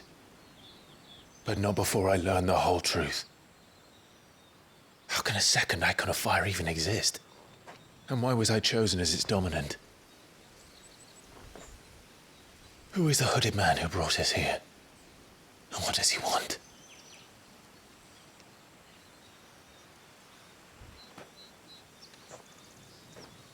I need to know. Anh cần phải biết. And since I'm still breathing, Vì vậy, khi mà anh vẫn I còn might as well thở... make myself useful. Hả? Cái lồn gì cơ? Đọc khó We'll hiểu find vãi. your answers together. Yes, chúng I ta sẽ want tìm to ra learn the câu trả truth lời too. cùng nhau. Em cũng muốn tìm ra được sự thật. There'll be time enough for atonement when we're done. Và sẽ có đủ thời gian để chúng ta chuộc lỗi. I was hoping you'd say that. I don't think I could do Anh this không nghĩ là without anh có thể you. làm điều này nếu như You thiếu never em. were one to hide from the truth. Em vẫn chưa bao giờ là người trốn tránh sự thật. Và ngay cả khi chúng ta còn trẻ, em vẫn vậy. You're wrong. Anh nhầm rồi. I have changed. Em đã thay đổi. But I don't want to be that Nhưng em person không muốn là anymore. người đó nữa. Những The điều mà things cô ấy she đã did, làm là không thể tha thứ. unforgivable. Ý đó là nó thành nó giết người trên chiến trường ấy. And yet, Mình cũng thế mà. what brought us back Chính chúng together? ta đã... Hả? Chính chúng ta đã đưa chúng ta trở lại bên nhau. Thank you, Jill. Cảm ơn em, Jill. Em, cô hơi xa lạ thế. Oh my god, Joshua. If he is here, then Nếu anh ấy ở đây thì the disturbance I felt at the care must have been confounded. The hour is later than I thought. chờ, nghĩa là thanh niên này cảm nhận được cái gì ở đấy, nhưng mà không phải từ mình mà từ chỗ khác. Và thanh niên Joshua đã muộn một bước và không biết là cái đấy là cái gì.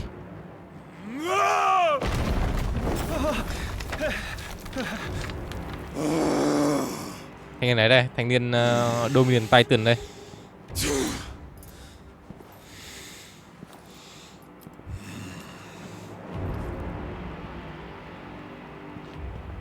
Đây là cái hòm tro của... Nói cho tao biết ai đã làm chuyện này. Nếu không ngươi cũng sẽ phải chịu chung số phận. Tên đàn ông đã giao lại cái rương. Hắn nói rằng Sid đã trả tiền cho hắn. Đây chắc là hòm cốt của Benedicta đây.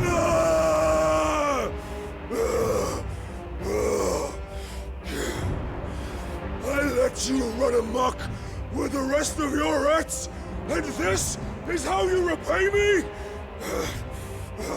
Find out where he Tìm is. hắn cho tao. Tao sẽ nghiền nát hắn, lột ra hắn, xé nát tim hắn, hắn và cả dòng giống bẩn thỉu của hắn, và tiễn từng thằng xuống địa ngục. Cút ra ngoài. Yes, my lord. Đốt thành tro từ bao giờ không biết. Bởi vì lần cuối Sid gặp là Benedicta vẫn còn nguyên vẹn mà. Khả năng cao có một thằng nào đấy nữa.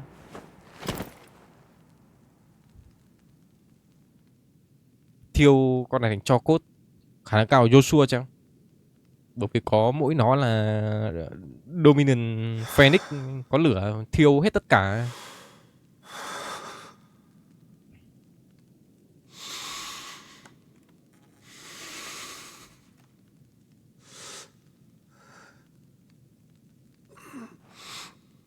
Thanh niên này khổ.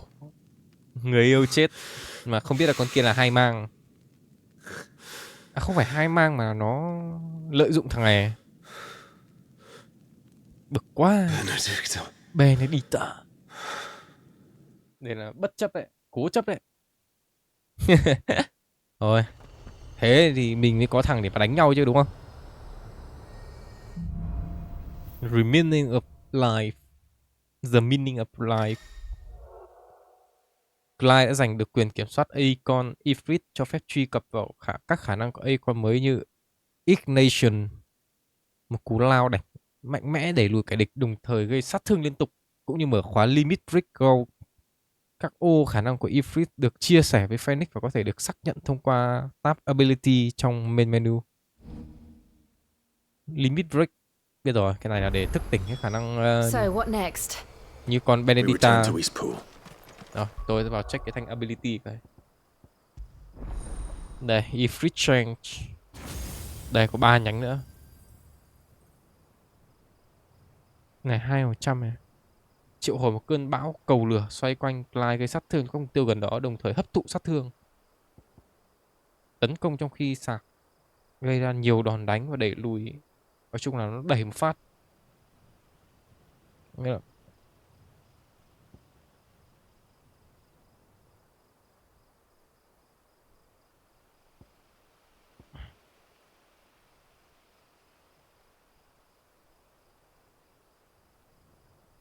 đây là cái nâng cấp của cái limit break ấy. Triệu hồi một cơn bão cầu lửa. Này thì đắt quá không ấy được. Note. I promised the mayor I'd talk to him again. About Lady Hannah amongst other things. But she may be loath to leave.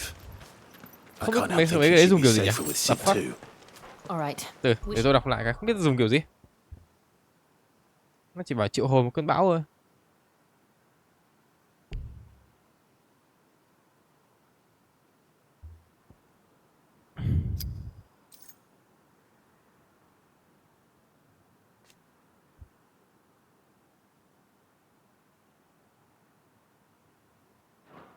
Mẹ đéo biết là mình dùng kiểu gì cơ.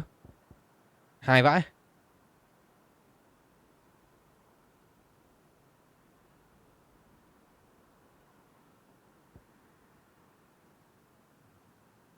Không biết Arrange an nữa. introduction then.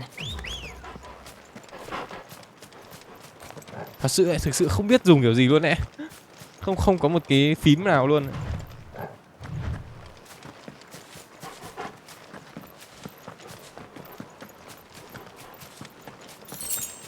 Portion. Có gì à? Torgal, what is it? Togo có chuyện gì vậy? Nothing good, I'll wager. Come on. Rồi, không có chuyện gì đấy chẳng lành rồi.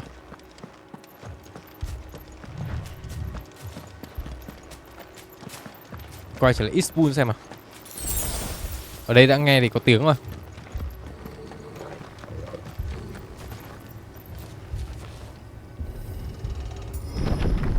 Trời ơi, bọn Imperial đến rồi. Không. What happened here? Imperials. You'll pay for this. Mày sẽ phải trả giá cho chuyện này. We've got a live one. What are you doing here? Answer me.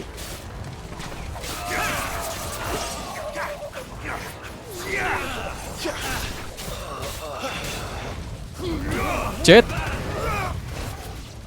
Remember our orders. No survivors. Không được để ai sống cả. Who would order such a thing? T để kích hoạt limit break. Wow. Quá cháy. Nhưng mà chết. Cháy đi đâu ơi?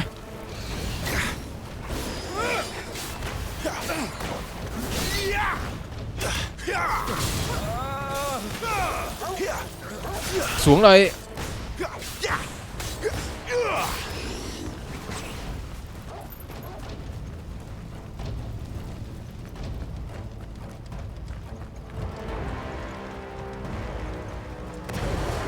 You could escape us, did you, Brandon? You were born a slave, and you'll die one. Chết. Nào. Kill all the ducal dogs. Bắn cái gì cơ? Dogs. They were innocent people.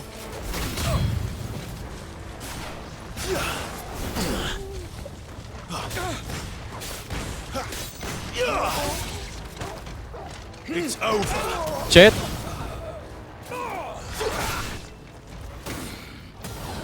Nào. Nào. Nào. Mấy thằng con gà.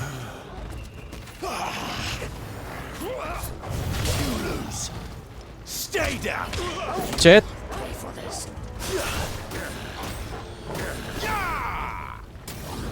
Bùm. Bọn này thủ kinh ấy.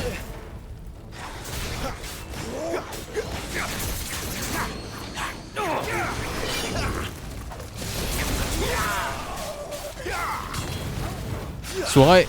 Mẹ cứ đứng ở trên đánh lén.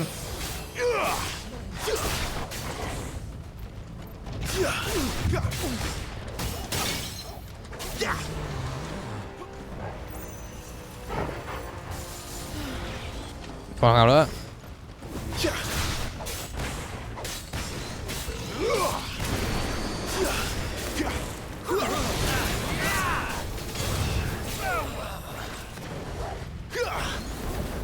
Chết.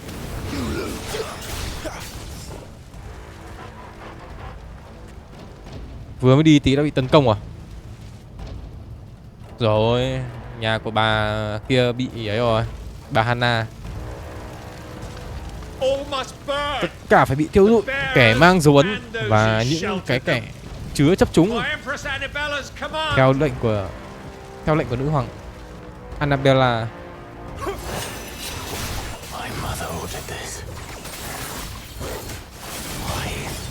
Clive. I know. You can wait. Nào.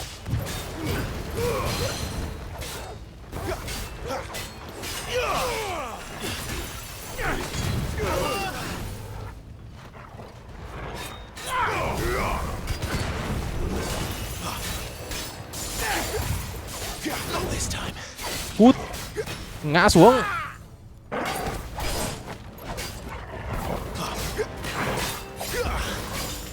Ơ kìa, sao cái này.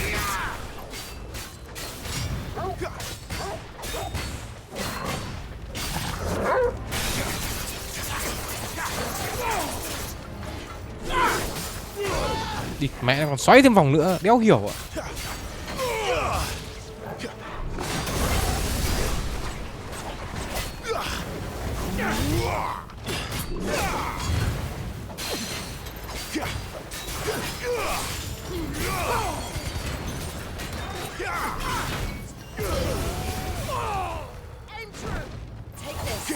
Nào.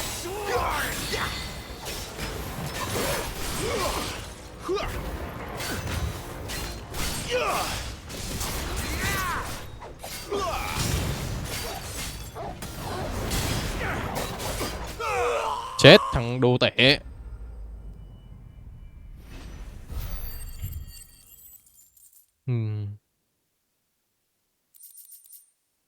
Rồi.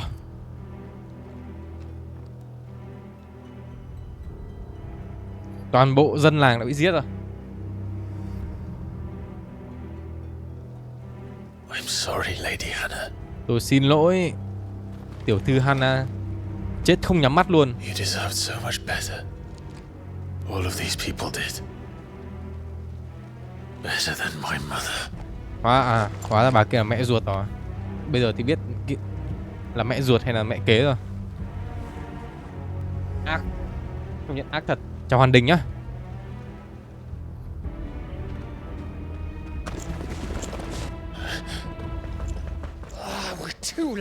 Chúng ta đến muộn rồi. Clive. Gặp lại thanh niên Gav.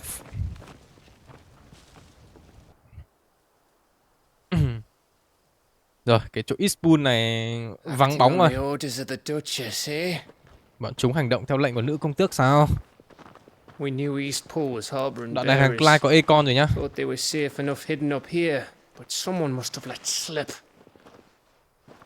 If they'd have only come to us sooner, none of this would have had to happen. Fuck! Đoạn này là có Aegon rồi. Có Ifrit rồi. The way father embraced them when the other nations spat on them as slaves. The way an accident of birth gave them a power that others lacked. But why kill everyone? Nhưng tại sao lại giết tất cả mọi người? Họ không có ý xấu, họ chỉ muốn được tự do mà thôi. This world judges that a crime punishable by death. Which is why we're going to change it. Gav, we want to help. Chúng tôi muốn giúp đỡ. Thought you'd got your own stuff to be getting on with. We do. But it can wait. In that case, we should head back and tell Sid you've had a change of heart. He was always on it yet to join us. Đoạn này đi cứu dân chỗ nào nhà thờ á? And we'd best be quick. Last I heard he was planning another Không. excursion. What about the villagers? Không ông ơi. Cái chỗ này là mình đi đến quay trở về cổng Phoenix nhưng mà cái Phoenix Gate. Đi qua cái chỗ làng Eastpool này nhưng mà khi quay về bọn dân làng bị giết hết rồi. Không cứu được ai cả. When you're ready then. Toàn bộ dân làng ở Eastpool bị giết hết.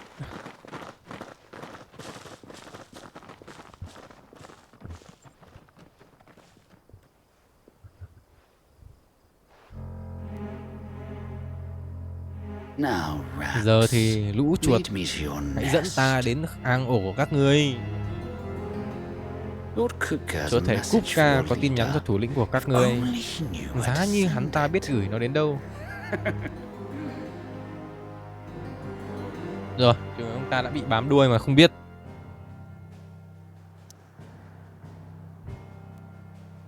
Đây.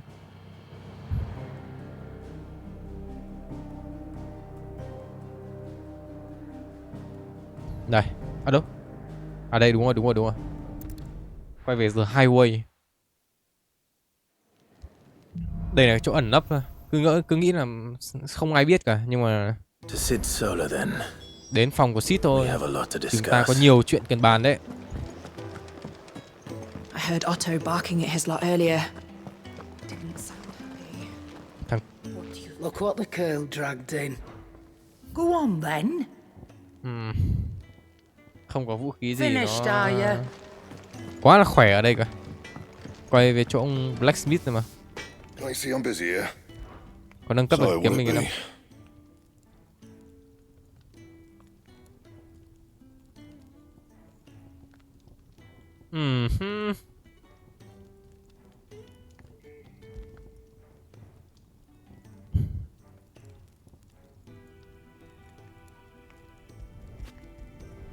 Not bad, if I do say so myself.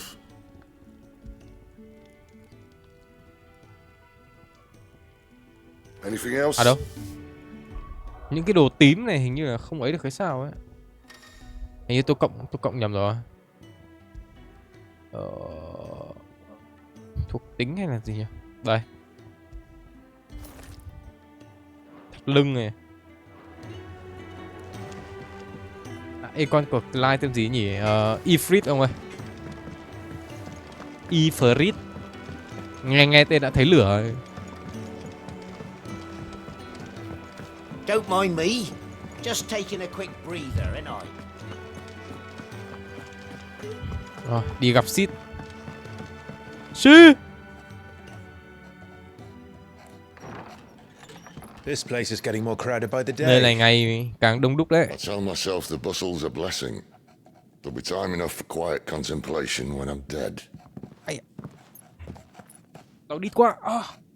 So, did you find the answers you were looking for? I still don't know what to make of this gift, curse, or whatever it is I've been given. But there is one thing I can say for certain. I am a dominant. Tôi là một dominant, tên là Ifrit. And there is nothing I can do to change that. It is a burden I must bear. Đó là gánh nặng tôi phải mang theo đến tận ngày tôi chết. Spoken true. Cậu nói đúng đấy. Forgiveness and tha thứ salvation can only đến lượt begin nó, with sự cứu rỗi. Chứ có thể địt mẹ thoại nhanh thế. No matter how colorful our histories. Sid, you once told me that you wanted to build a place where people could die on their own terms. I did. I've been thinking about that. Why not a place where people can live on their own terms? For 13 years, 13 năm, killing was tôi all chỉ I biết giết knew. chóc, quá ám ảnh bởi cái chết. With death, that I never stopped to Đến nỗi consider tôi the chưa lives từng of dừng those lại để nghĩ around về me. cuộc sống của những người xung quanh. Lives that Những cuộc sống mà I see now were giờ scarcely tôi đã worth thấy living. chẳng đáng sống một chút nào. Be they Dù là bearer bearers hay or những beggars, kẻ ăn mày hầu hết đều mù most quáng won't trước march kết cục của mình, blindly to their end. bước đến kết cục của mình. Never realizing that they Không too bao giờ nhận ra deserve rằng a bản thân họ cũng choice. xứng đáng có một lựa chọn. And I dare not Tôi turn a không blind dám eye nhắm to mắt their làm ngơ trước suffering nỗi đau any của họ longer. nữa. So, Vậy, that's all chuộc my lỗi, man, is it? phải không? Yes, That was the answer we found. đó là câu trả The lời mà only chúng ta one đã we tìm need. thấy. Thực ra tôi không thích gái nào lắm. I'll be expecting you both to pull your weight. And we will. Không, ý không phải là tôi bị gay đâu, nhưng mà Well tôi... then, with a sprinkle of fire and ice, Thằng ấy this nếu mà plan nó of mine might kiểu just nó đi work. chém nhau một mình, hành động một mình thì nó hay hơn đấy.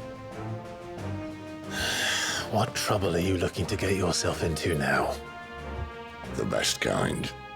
Chúng We're going ta to sẽ sneak lẻn vào into trong the kinh đô Imperial capital and pay a visit và đến to thăm Mother. mẹ.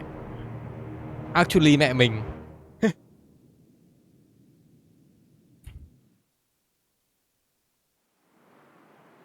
Trước đó, đây là capital đây. Oriflame. Cái chỗ này được đặt ngay ở cái gần cái Mother And Crystal the đấy. last of our farmholds in the eastern provinces has succumbed to the Cái trang trại blight. cuối cùng của chúng ta. Without their yield, we will be hard pressed to fill the capital's granaries before winter. If there is a capital by then, the black creeps closer as we speak. Nói chung là cái ăn mòn kia nó đã ăn mòn cái ngôi làng cuối cùng rồi.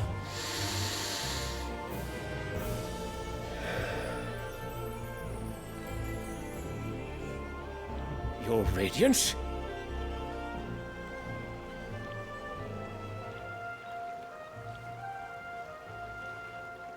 Nếu đế chế cần đất đai màu mỡ, ta chỉ cần nhìn về phía nam. Ý ngài là tài sản của lãnh địa tinh thể. Chúng ta bị ràng buộc bởi thỏa thuận chung. Bên kia là một quốc gia trung lập có biên giới mà chúng ta đã... Hả? Thề á? Did we swear to see our people starve? À bọn... Well, I really do think that...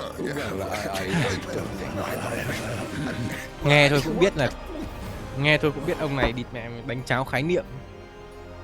The gates of Oriflamme buckle at the flood of those come seeking refuge from the blight. If there is not grain enough to feed those within our walls, how, pray tell, will we feed those without? But instead of setting your minds to riddles such as these, you lock horns with an enemy from across the sea, sending our soldiers to the slaughter in their thousands. The Empire bleeds, and you sit here prattling like crones Cay in a vãi luôn, đánh cháo khái niệm ạ. And you fancy yourselves leaders of men. Đây chắc là hội đồng vua đây. Sanbreque is naught without her citizens. We are but their servants. If their land is being wrested away, it is our Bổn duty phận của to chúng ta là claim phải new chiếm lấy những lands vùng đất for mới cho them. họ. Đi có vẻ cay vãi luôn. Your radiance! You cannot mean a war of conquest. That is Đấy, exactly chính what xác I là điều mean. tao muốn nói đấy. It is time we expanded Đến lúc ta mở rộng lãnh thổ rồi. dominion. Địt có vẻ. This is the will of great Griga. Đi, mẹ ngao ngán luôn. There will be uproar. Sẽ Then có we bạo must loạn. find a way to distract the citizenry. But how much will that cost? And what of our legions? Shall we raise the furs? Well, someone will have to contend with the Dalmex. I will not keep you. You all have much to do.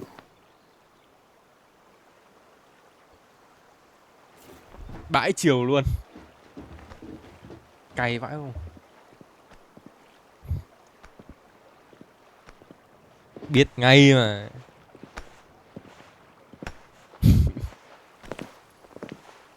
Chúng ta không đủ lương thực để nuôi những người trong thành thì làm sao đủ để nuôi những người ngoài thành. Vậy thì chúng ta phải chiếm lấy một vùng đất mới cho họ. Genius! If it please you, I can send word Quá hoàn requesting his hảo. immediate return to the Holy Capital. That won't be necessary. Tell him instead to see to his wounds. Bahamut's strength will be needed again soon. Bahamut là con của ông này. Hoàng tử của... thằng đấy là hoàng tử à? Cay vãi. Siêu đánh tráo khái niệm. Nếu vùng đất của họ đã bị chiếm mất thì ta phải chiếm một vùng đất mới cho họ. That the mother crystals are the reason the world is dying. Yes. Are you mad?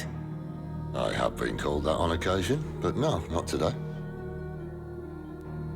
Vâng. We've all seen Tất it cả chúng ta đều chứng kiến tận mắt.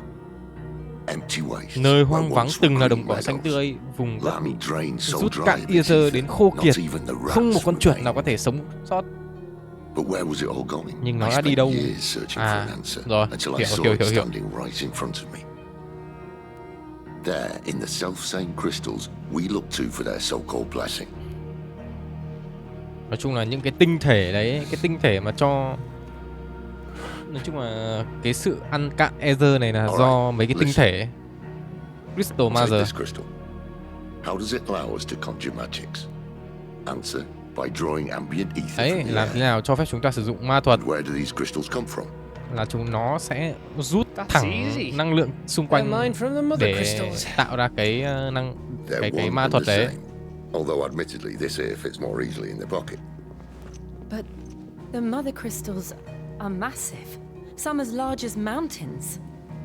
So you see the problem. Imagine just how much ether can be drawn by something that size. As to where it's all going, mind, well, I can't know everything, can I? We are taught that the mother crystals are divine. Their ether a gift from the heavens. For centuries, Trong hàng thế kỷ, các quốc gia đã chiến đấu và sụp đổ vì khao khát món quà đó. You say is true. How did no one else see it? Who says they didn't? Maybe the truth was inconvenient. Inconvenient to whom, exactly? Nói chung cũng có nhiều người biết là nó hút cạn cái năng lượng từ xung quanh, nhưng mà không muốn nói ra. So now you want to do something about the crystals. And what? We're not helping bearers and dominants anymore. I didn't say that. I made a promise and I intend to keep it. But if we continue down this path, there's only one fate that awaits the realm. And we can't very well set our people free if they're all lying dead in a blighted ditch. Not if we want to create a place where they can live on their own terms anyway. Sort of defeats the purpose. So, if we have to bring the old world crashing down, nếu chúng ta phải phá hủy thế giới cũ để xây dựng một thế giới mới. What say you? Are you with me? Yes. Bây giờ chúng ta phải tìm cách phá hủy mấy cái Mother Crystal nghe hơi điên, vì chúng nó to vãi. I suppose it's about time I repaid your faith.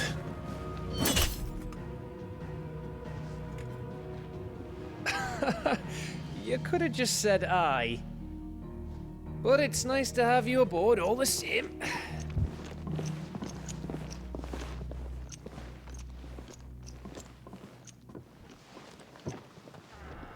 Rồi, chúng ta giờ đã một hội cùng thuyền với ông Sid. What have I got myself into? I'm going to need more than a few potions for this. Rồi, rắc rối to. Don't mind me. Get a quick breather, ain't I? Nói chuyện bà Charon phát rồi mà. So what God's forsaken corner of the realm is Sid dragging you off to this time? Oriflamme. The holy capital. And what business would you lot having? On second thoughts, I don't want to know.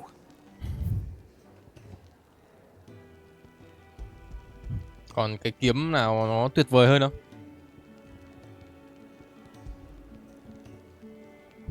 Lionheart Tunic. Dần dần làm đầy thành limit break trong 30 giây, 500 tiền. It'd better all be here. Mua nốt cái. You're rubbing me blind, you know. Bán luôn Gaia Blade này đi. I'll be thankful you got that much.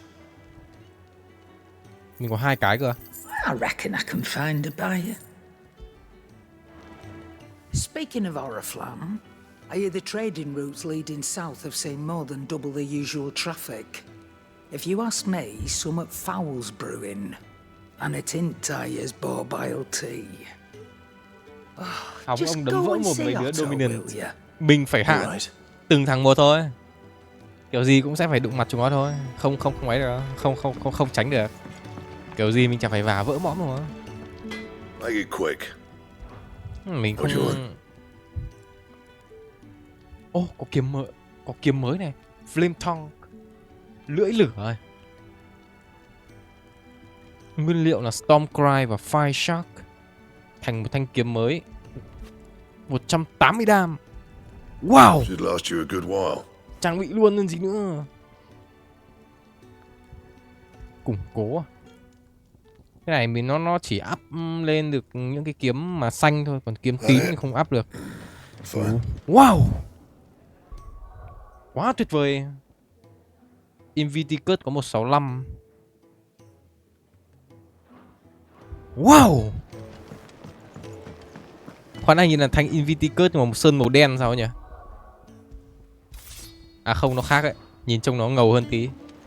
I heard Otto barking at his lot earlier. Ô, mà trông cùng bộ với cái giáp này phết. What do you suppose it to be? Trông cùng tông phết. Nói chuyện với Otto cái. So you're really going through with it? Vậy là Since been talking about bringing down a mother crystal since I've known him. But that's all it's ever been. Talk. He's convinced it's the right thing to do. We'll be leaving for the capital chúng ta shortly. sẽ sớm khởi hành đến thủ đô. Well, you couldn't have picked a better moment. Seems the hiding the royalists gave him wasn't enough to dampen old Sylvester's spirits. His legions are on the march again. This time, due south. Another war. All as the great Grieger wills it. Bloodthirsty little miss, that one. But that's God's for you, innit? Con bé đó. Still, might work to our advantage on this occasion. Wars breed chaos. On the front lines, and at home. With a fair wind behind them, a handful of like-minded ne'er-do-wells could melt into the back alleys of Oriflamme. No trouble. It's making it to the capital that's the problem. The checkpoint. That's right. Anyone travelling in or out of Oriflamme has to go through Northreach. Lucky for you, I might just know of a way. This. Well, no, not that. That gets you an audience with the Dame. And it's the Dame who'll see you safely through Northreach. I'll send the Stolas in the morning. Let her know you're coming. We go way back. And she's a true friend of the cause. I'm sure you'll get on like a house on fire. That's good of you, but who is this dame, and where will I find her? She's the proud proprietress of Northreach's foremost house of ill repute, the Vale. And she's quite a woman, if you know what I mean. A woman. Right. Don't go blinding her with your charm now, lad. I'll be expecting a full report when you get back.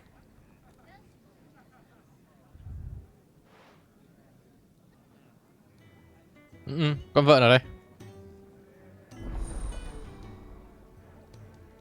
Mở khóa báo cáo Alien. Oland. Bây giờ tôi xem báo cáo liên minh bằng cách nói chuyện với Gold tại quầy báo cáo liên minh trong phòng ăn. Rồi. Thì bây giờ mình phải tới Oriflamme. Nhưng mà chúng có những cái trạm gác. Thì ông ấy có đề xuất với mình một cái bà tên là bà chủ cái nhà thổ tên là Dam. Quý bà ấy. Đấy thì bà sẽ có cách để đưa mình vào trong đấy. Đấy. Rồi. Nói chuyện với Gap cái. Well, well, well, someone's in a hurry. Just following orders. Funny, I never took you for the type. Can't all be as obedient as you, Gav. Eh? Nice joke. Fine day for a little mischief, wouldn't you say? Is this all of us? Actually, Gav won't be coming. Just the three of us, then? Drake's Head is the keystone of the Empire. Oriflamme's in chaos, yes, but that doesn't mean we can march an army through her gates. The fewer our numbers, the better our chances of going unnoticed. And should that plan fail, well, we have our icons to fall back on. Sid, I don't know if I can. Ifrit still seems to come and go as he pleases. Chào Trần Ordinarily, Bảo nhé. priming Phần an này icon cũng khá hay comes đi naturally to a dominance. đứng sau Final Fantasy 7 theo quan điểm. Nếu mà là về mặt cốt truyện nhá, thì tôi đánh giá con này cao hơn Final Fantasy 7. Not to mention what he sucked out Nó kiểu nó được phá cách hơn đấy. Nhiều người chết hơn đấy. Mà chết theo kiểu chết đẫm máu chứ không phải là chết kiểu giống Final Fantasy 7 thì chỉ biết là nhân vật đấy chết thôi. Phần này nó nhiều máu me hơn. Bên này, bên Square Enix này mà thuê được ông George Martin về, ông ấy nấu cho thì mẹ game này 18 luôn. Game này gắn mác 18 cộng luôn. Nhưng mà chắc là mấy ông Square Enix không muốn game mình gắn mác 18 đâu. Nên chỉ là để 16 thôi. Máu me hơn tí. Nhưng mà chưa đến mức gọi là kinh khủng. Rồi, đến Lost Wing.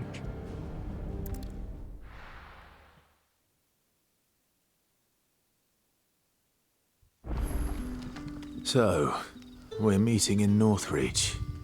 But will I find Sid and Jill before this dame finds me? Con này cốt truyện hay thật, đúng nghĩa là Final Fantasy chết gần hết. Yes. Cũng chết nhiều. Gọi là chết nhiều. Ra đều không nhỉ?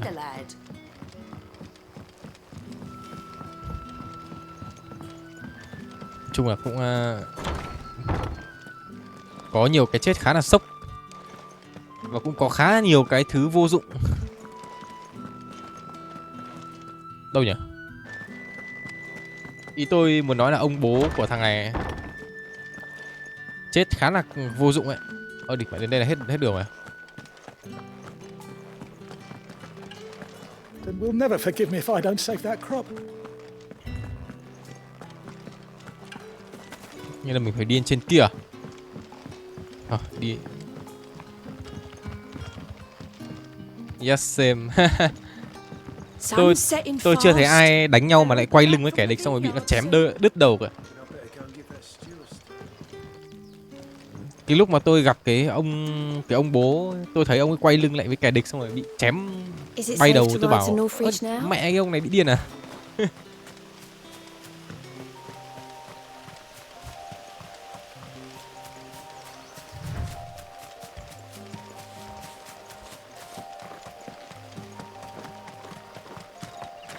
Thề luôn, trong lời kể của mọi người là ông này ông ấy đánh nhau khá căng ấy, nhưng mà tự nhiên lại bị chém rụng đầu một phát là rụng đầu luôn. Thế tôi bảo là đéo hiểu kiểu gì.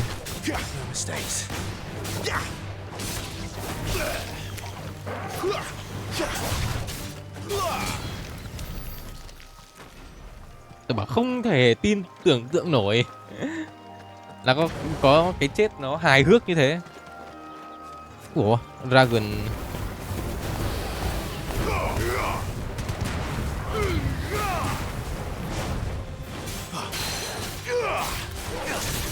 cao.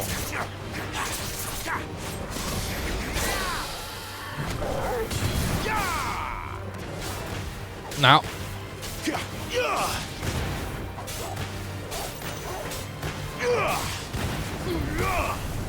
Wake wins. 10.000 đam.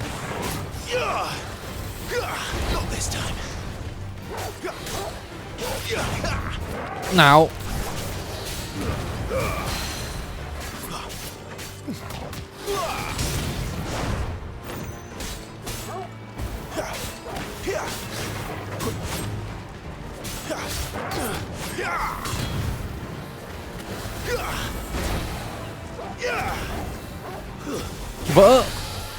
Vỡ giáp, nằm đấy con.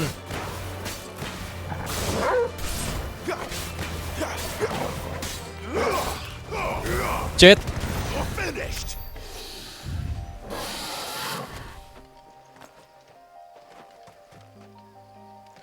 Ôi không, phải đi dọc theo đường này mới đúng.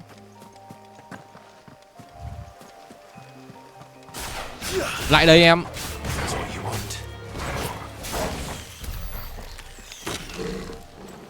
Thấy con nào có thanh máu đánh luôn, kiếm tí kinh nghiệm. Xong rồi. Mẹ thằng này cũng dở phết. Anh chưa đi ngủ anh Tùng Anh. Khát máu. Thấy thằng nào đánh hết, không chừa một ai cả.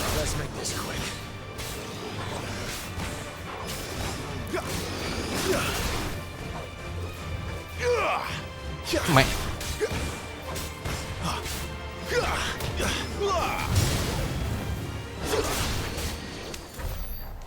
Sao?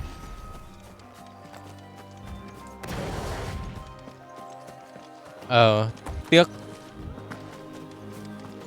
Game này tôi cũng xem qua một tí. Sát sinh của em.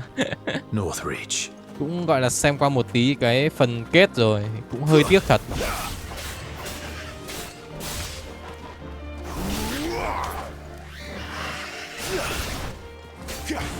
Nào. Không biết các phần sau nấu như nào. Không biết các phần sau mấy anh Square Enix nấu như nào. Final Fantasy thì mong gì em. Yes. Chúng ta game này luôn có một mối tình khá đáng tiếc, như kiểu Aerith bị xiên thủng người. Bị xiên phát vào người. Sốc. And that was north of the checkpoint. I hope the dame has friends in the south. What did you say was in these pies You again? know one of those hams? You there? Đây là mình phải vào đây à? Fancy a drop of the Empire's finest? Vào đây à? Begone! The gate's for citizens, not serfs. Cổng dành cho công dân chứ không phải dành cho mấy thằng nô lệ. Final Fantasy 7 nó đỡ hơn tí. Yes, nó không có nhiều máu lắm. Điểm nhận à fuck, điểm nhận nhiệm vụ gần đây. What you mean?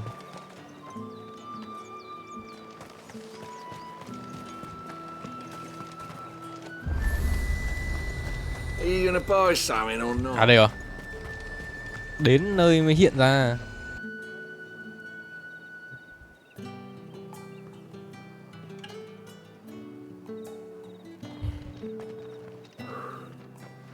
A moment, my lady. Một lát, thưa tiểu thư. I doubt you could afford even that much of my time. Branded. My mistake. No, mine. Upon reflection, you don't have the scent of a branded about you. Sao cái... The flowers. Otto always did know how to please me. More than Sid ever did anyway. Do you think you could please me, Clive? Yes. Đã gặp bà Đam. Má sao cái cutscene này có 30 FPS vậy? Có khi 24 FPS đấy chứ. Personal titles to my less preferred, Cleontel. Con này hình như có 3 ending nhỉ? You can call me Tôi không nhớ, hình như Isabel. là có một hay sao ấy. Otto assured me I could trust you. Bởi vì thường những cái con chặt can chém như này thì trust nó you. sẽ không thường chia ending đâu. Chắc thế. You can trust Hình như me, có một hay yes, sao? but why would you? Help you? Because that's what we do. Long ago, Bởi vì những cái Sid con did me tuyến a tính như thế này thì kindness nếu mà nó when có no tận one 3 else ending thì would. hơi ấy. I have never forgotten that. Without it, I would not be where I am today. Có 3 đấy vừa check 3. Shit. And so, I make it a point to do the same whenever possible. Which brings us here. 3, không biết lấy các ending còn lại thế nào. To the final Thôi kệ đi. obstacle between you and whatever it is you seek in the holy capital. I fear the guards are not likely to let a masterless bearer pass unmolested. Trừ khi Unless, of trừ khi course, chủ nhân của hắn his ta master xuất hiện. deign to appear. Yes, that will do nicely. Cô tránh ra hộ cháu cái, cô trông.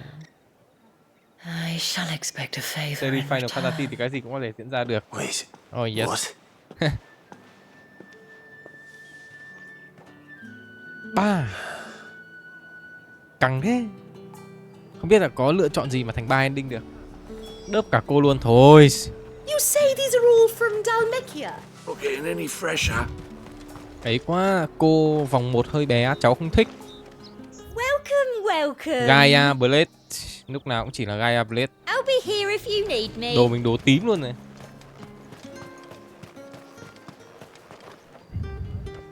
What the hell are you doing? Cô làm cái quái vậy. We cannot have people thinking I tolerate disobedience from my branded. The men who gave me this are no more my masters than you are. But it's not as if I can hide it. From the moment you acquired it, that brand has done naught but take. But today, it is going to give you exactly what you want. Cứ chơi theo đi. Just play along.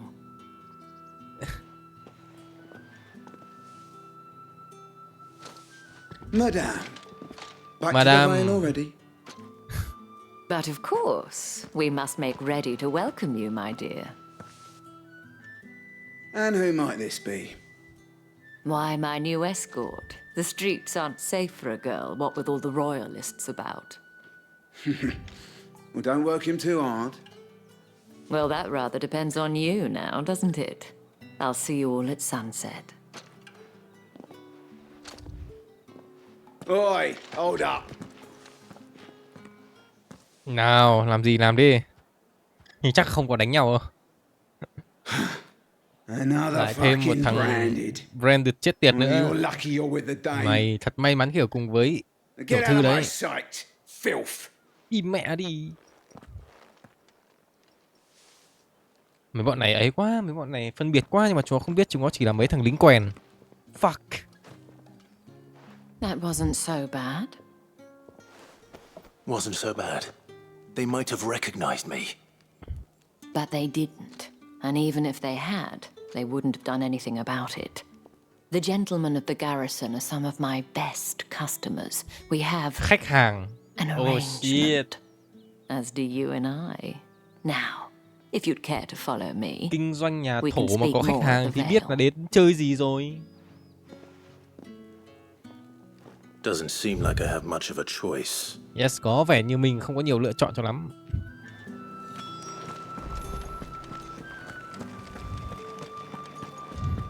Well then, I suppose you'll need a little something to remember me by. Yes, chắc chắn là chơi gái.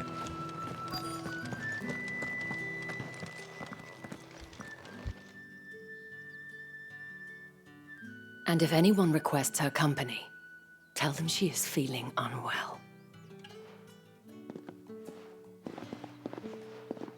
Tem, you look stunning. As do you, my dear. Ủa mẹ bà chị nhìn trông Shall I have one of the girls béo to a thế. bath?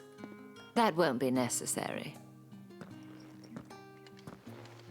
Trông quả cổ hơi nọng. Clive, my darling. My darling. Welcome to the veil. Fuck. Trông sắc vậy. No no. Không, no sex today. Trông. Ui dồi, thôi. Thank you for seeing me through the gates, my lady. I am in your debt. Well, that was the whole point, wasn't it? And I told you, it's Isabel. Whatever wound you so tight, I wonder. It's certainly not Sid's influence. You mentioned a Bà đã favor. đề cập đến một ân huệ ấy. What is it you'd Bà have me muốn do? tôi làm gì? I Don't want to keep my Tôi không companions muốn để waiting. đồng đội của mình phải chờ đợi. If you mean Sid and the girl, you needn't worry. They have yet to reach the checkpoint. Yes, Otto asked me to help them as well. But to answer your question, I need you to find Tôi someone for cần me. anh tìm một người cho One of my tôi, girls. một trong những Tatienne cô has gái của been gone tôi. for several days now, having left no Tatienne word of này. explanation. Ah, And I begun to fear mình the sẽ đi tìm worst. người cho bà này. I feel as if I've spent my whole life searching for people. No, I can't say I'm any good at it. I trust you'll do your best. Oh, and take this. Nhận được dấu ấn Moon and Star. Proof of that trust. And hopefully enough to keep prying eyes from looking too closely at that Yes, mình đã khen đẹp handsome trai. face of Cảm ơn. yours. Now, I have matters to attend to at the Iron Flagon. If you find anything, ask for me there. Nhận nhiệm vụ. Rồi. Mình sẽ đi tìm một cô gái làng chơi.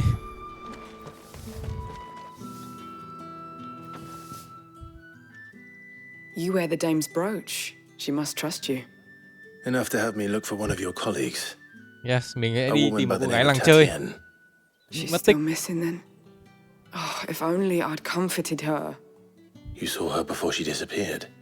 The day before, she was in Hôm trước tears. cô ấy đã khóc rất She nhiều. lost her comb, a gift from the dame. It wasn't anything fancy, but you could tell it meant the world to her.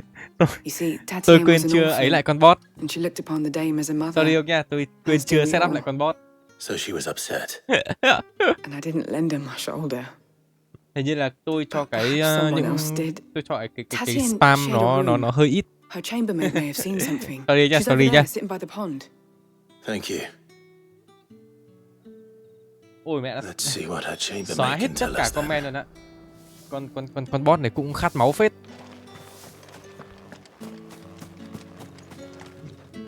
Xóa sổ luôn. The new Ôi escort dồi ôi, the chị girls have ơi. been talking about. And you've already been sent off on an errand, eh? Poor boy. You'll be knackered before the real Kiệt work sức begins khi later công on việc thực sự bắt đầu vào tonight. tối nay. Tôi không đến để chơi gái. Told you share a bed chamber with Tatienne. Tatienne. Did she say anything to you Chơi hết cả chat box. Before she went missing. Only that she needed to meet with someone. Cô ấy chỉ nói là cần She gặp did một mention người, your name, không nói tên. But I know exactly who she meant. Nhưng ta biết cô ấy You muốn do. nói với ai. Lad from the garrison. Một tên lính quèn trong quân đội, Annoying little thằng shit. chó đẻ phiền phức, Spent tiêu every hết tiền guinea kiếm earned được on Tatienne, and picked cho fights with anyone Tatienne else who tried to buy her và đánh time. nhau với bất kỳ ai dám tranh giành Followed cô her ấy. around like a lost puppy. Đủ, lấy Tatienne đi was về flattered làm at vợ. first, but Yes. it didn't take long for her to get scared. She thought about saying something, but the dame was so proud of her for how much she was bringing in, and she didn't want to let her down. This man from the garrison. Did you ever see him? Of course I did. He tried to sneak into our room enough times. Hắn ta đã cố lẻn vào phòng của Slimy chúng sod's got a ta, scar bọn on ta bao one nhiêu lần eye. rồi. Tên khốn Claims hèn he nhát got nó it có một in vết sẹo battle. trên mắt. You've been very helpful. Don't let him get away with this. Đừng để thằng đấy Find thoát tội. him, Hãy tìm and you'll hắn find her. và anh sẽ tìm thấy cô ấy. A man from the garrison. Người đàn ông từ trong quân đội. Seems a trip to the barracks is in order. Yes, mình cần đến doanh trại tí rồi. Chứ các cụ nói rồi, nói lấy vợ về làm đĩ. À đâu, lấy đĩ về làm vợ, xin lỗi. Xin lỗi. Đọc ngược đi nó có tí khác. Đọc ngược lại nó có tí khác. Heard the bones fell favorably. Đọc ngược lại nó mất dạy hơn nữa. Is it? I'm looking for a man with a scar Tôi đang over tìm một his người đàn ông eye. có vết sẹo trên mắt. Looking for a man? Does this look like a brothel branded? Fuck off. Hold your tongue. Giữ mồm lại. He wears the Hắn ta dame's đeo brooch. châm cài của phu nhân. One word from him and the Vale's doors will be barred to us for good. Kinh nghiệm mới trong việc tìm vợ. Lấy There's only đĩ one về man làm in the vợ, chứ garrison đừng with lấy a vợ dodgy về làm eye. đĩ. His name's Yannick. I haven't seen him Hắn around tên là Yannick. lately, On account of him being in war. Yannick đã rời đi vài ngày trước. Hắn ta nói rằng hắn ta có việc phải giải quyết với một thương gia ở đó. The dame thanks you. Thế cái châm cài áo của tao đâu? Moore is the last village on the road to Oriflamme. Chết, nó chỉ là tượng trưng. I should let Isabel know where I'm headed. Most likely. Fools there nigh on every night. Lại quay trở về à? Lại quay trở về... Đéo mất công thế. Đi tìm luôn còn gì nữa. Đấy, giữ miệng không là không được chơi gái nữa. Clive, tell me you Đúng là bear con good cu là mù con tidings. mắt. That remains to be seen.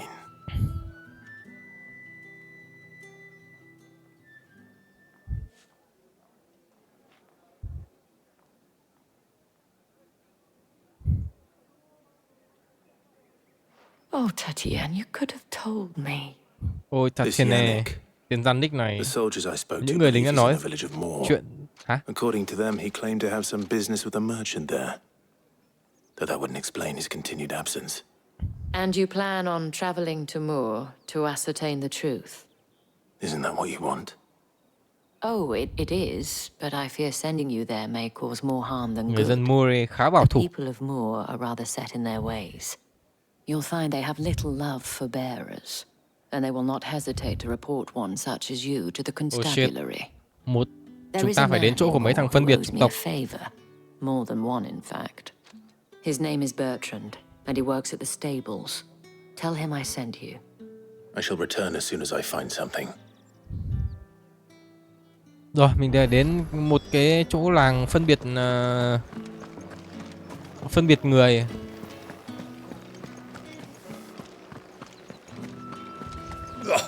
The markets are a veritable... You need not remind me. Trông cũng thanh bình phết đấy chứ.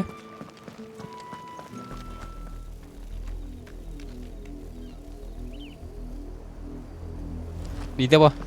Oriflamme, how many Bao nhiêu bearers kẻ? suffer to keep your granaries full? Bao nhiêu thằng Bren phải bỏ mạng? Cái kia có mấy con chim hay phết, ra giết nó thử xem nào.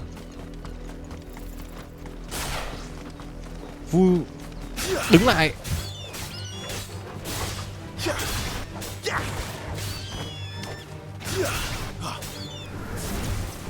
Bùm.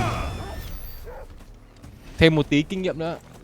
À, còn tí nữa lên kinh nghiệm rồi giết nốt đi. Hết bố rồi. Thôi đi tiếp vậy. Chỉ cần giết thêm một con nữa. Đi đi, trở lại chuồng của ngươi. Ôi xịt mẹ, người mọi dân phân biệt mọi dân à? Nghĩa là mấy thanh niên bị đánh cái dấu này lên người còn đéo bằng mọi dân. Ôi thôi này. Không bằng một thằng mọi dân. Up, the lot of you. There's still work to be done. Siêu phân biệt. Nhưng mà có lẽ chúng nó sẽ sợ nếu như một thằng gì vậy? Thôi làm nhiệm vụ ở đây. Anh có thấy lâu của em không? Em thả nó ra khỏi chuồng khi làm việc nhà nhưng nó vẫn chưa quay lại. I think she's lost. Please, can you help me look for her? Chắc chắn.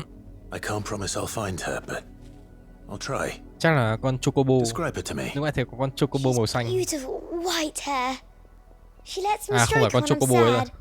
She's ever such a good girl. So quiet and kind. And she likes walking in the wheat. I know the fields are big, but she's never got lost before. Oh, she must be starving Chắc too. là cô ấy cũng đang đói lắm. She hasn't eaten anything Cô ấy chưa ăn gì từ ngày hôm qua. It is my job to feed her. In that case, let's not keep her waiting. Cái gì? Không trả một đồng nào á? That's a lot of field to search. Ịt mẹ láo thật. With a little luck, Trời someone ơi, might have seen tôi her. bị con này bịp rồi.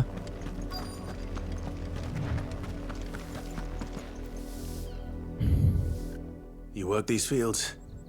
I need to ask you something. A branded. And an outsider at that, judging by the lack of manners. Why should I help you, eh? You tell me that. Because a girl from the village asked me to find her pet. Chloe. Yeah. Have you seen her? Chloe, is it? Oh, little Lisette's plaything. Last I saw, the filthy creature was sniffing about the windmill. That girl's old enough to know she should tie her pet up when she's finished playing with it. Rồi. Điểm đến của chúng ta là cối xay gió. Off with you now. I won't have idol branded underfoot. Vãi thật. Mình trang bị tận răng cái này nó còn không sợ. Khả năng cao mình phải rút ra mình chém đứt một cái tay của nó mới sợ. Hoặc là bay mất cái đầu. Đây, con chó đây. Tiếng sủa. Có gì đấy trong này. Nâu nhiều hơn trắng. You're not Chloe, are you, girl? Is that? Oh shit, có một xác chết. Someone napping on the job. Ai đang ngủ ở trong giờ làm việc à? I hope they don't mind the interruption. Nhìn như thế kia bảo người nào. Chết mẹ ra rồi. Holy shit, tóc trắng. Crystal's curse. Chloe, I was calling you. Didn't you hear me? What? Get up now. You've slept long enough. It's time to go home. Chloe? Nó chết mẹ rồi. À không bị hóa đá. Why did you already turn into a rock? I only made you do a bit of magic. Yes, con này bị điên I à. knew you were my favorite. None of the other Chloes had pretty hair. It could be months before Dad gives me another one. I have to wait until they're too tired to work anymore. Is that all she was to you? A plaything? Do you really not care that she's dead? She's not dead. She's a rock. That? The Crystal's curse? That's just how she died. And now she's gone forever. Giving another bearer her name won't change that. No, don't say that. It's true. And without that brand, she would have been just another girl. Somebody's daughter. Just like you. But Dad said bearers don't have parents. They do. Parents that give them away. Families they'll never see again. But you became Chloe's family when you took her in. Remember that. And remember her. Đi.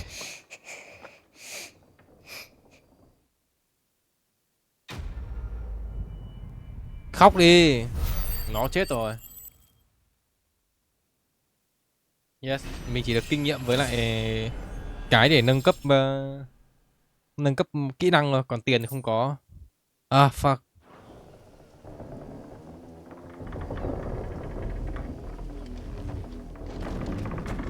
Yes.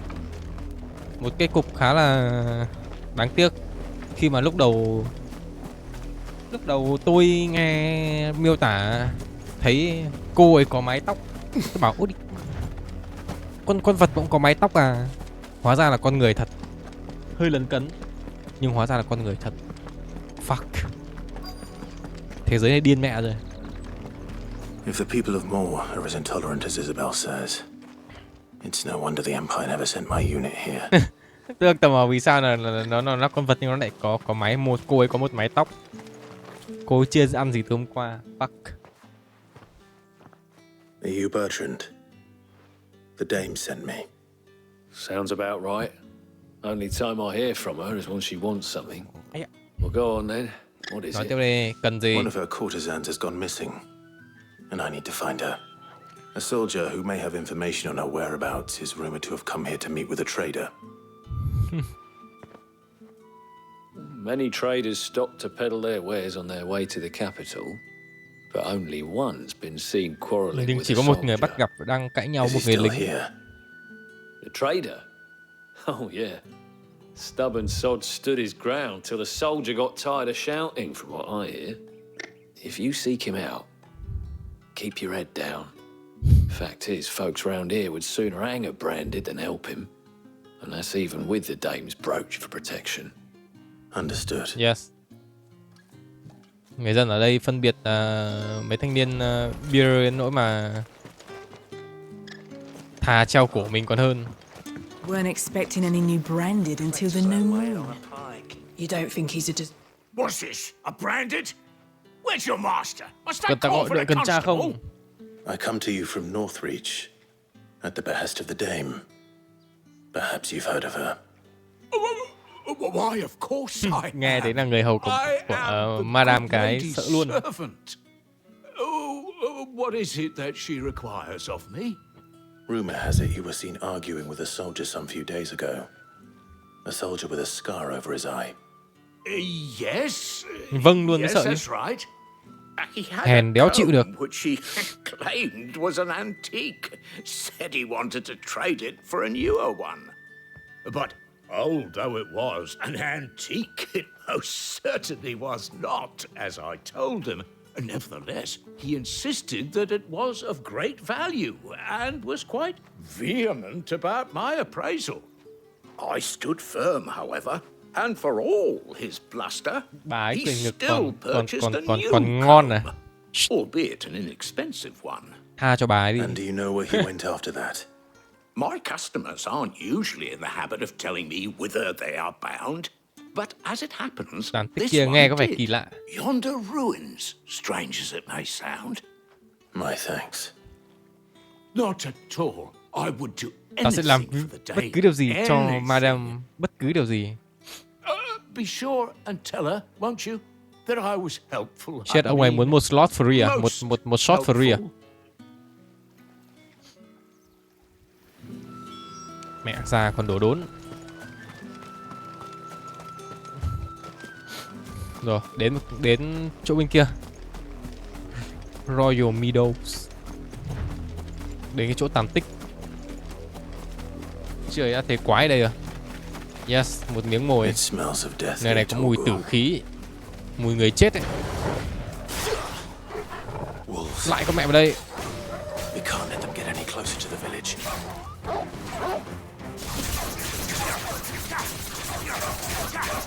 Nào.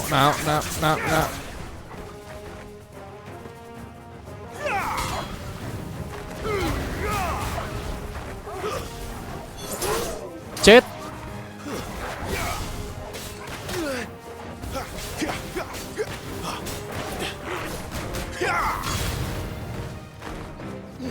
Chết. It's over.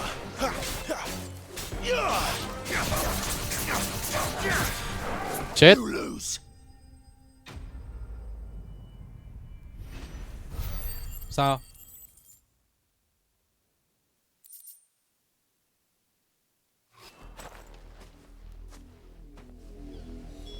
Damn it all. Bodies. A man and a woman.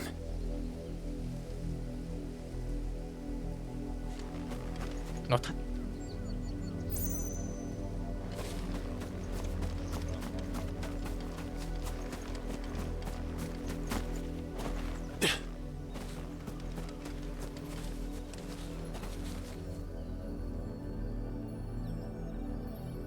Shit. Căng ấy, giết được 2 con xong rồi chết.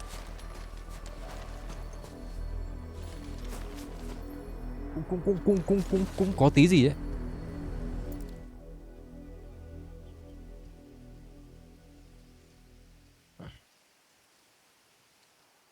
Well, the wolves have been busy. But the blood is long Máu dry. đã khô từ lâu rồi. Nghĩa là chỉ có người giết nhau thôi. So it is you. Đây là cái con bé kia. If that's true, then the body next to hers will be Yannick's. Nếu đúng như vậy thì thi thể bên cạnh The có lẽ girl của Yannick Yannick. went off to sea every night. You said her name was Tatienne. You. Did you follow me? Now, why would I do that? Unless you think I'd have good reason to. But no. I was sent to find Yannick. By the looks of things, I have. We both found who we were searching for. Nah, he was a jealous sod. Hắn ta là một kẻ ghen Couldn't tuông, stand the thought không of thể his chịu đựng woman nỗi with khổ. someone else. Hả? Then one day he sees her with a new comb. Thinks she's got herself a new gallant. Tells the garrison he's going to find the man and kill him.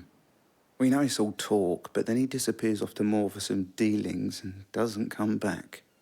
If you mean this comb, Đó là một món quà của phu nhân. Thằng ấy bị ngu rồi. Giá như Yannick chịu khó hỏi có phải hơn không? Yes. He might not be rotting on a hill. I think he meant to ask her something else. He stole the old comb and bought her a new one in the hope they'd wed. Wed? Where would they have gone? Certainly not back to Northreach with a dame waiting. And we all know what happens to deserters. Tell the dame I'm sorry for her loss. When the lads come to collect Yannick's body, I'll see that Tatian is delivered to the Vale. Is that wise? Oh, there won't be any covering up this mess. The most we can hope for is that the dame doesn't hold it against us. Speaking of which, I saw her in Moor just now. Could you tell her what happened? Might sound better coming from you. Yes. Giờ về kể chuyện.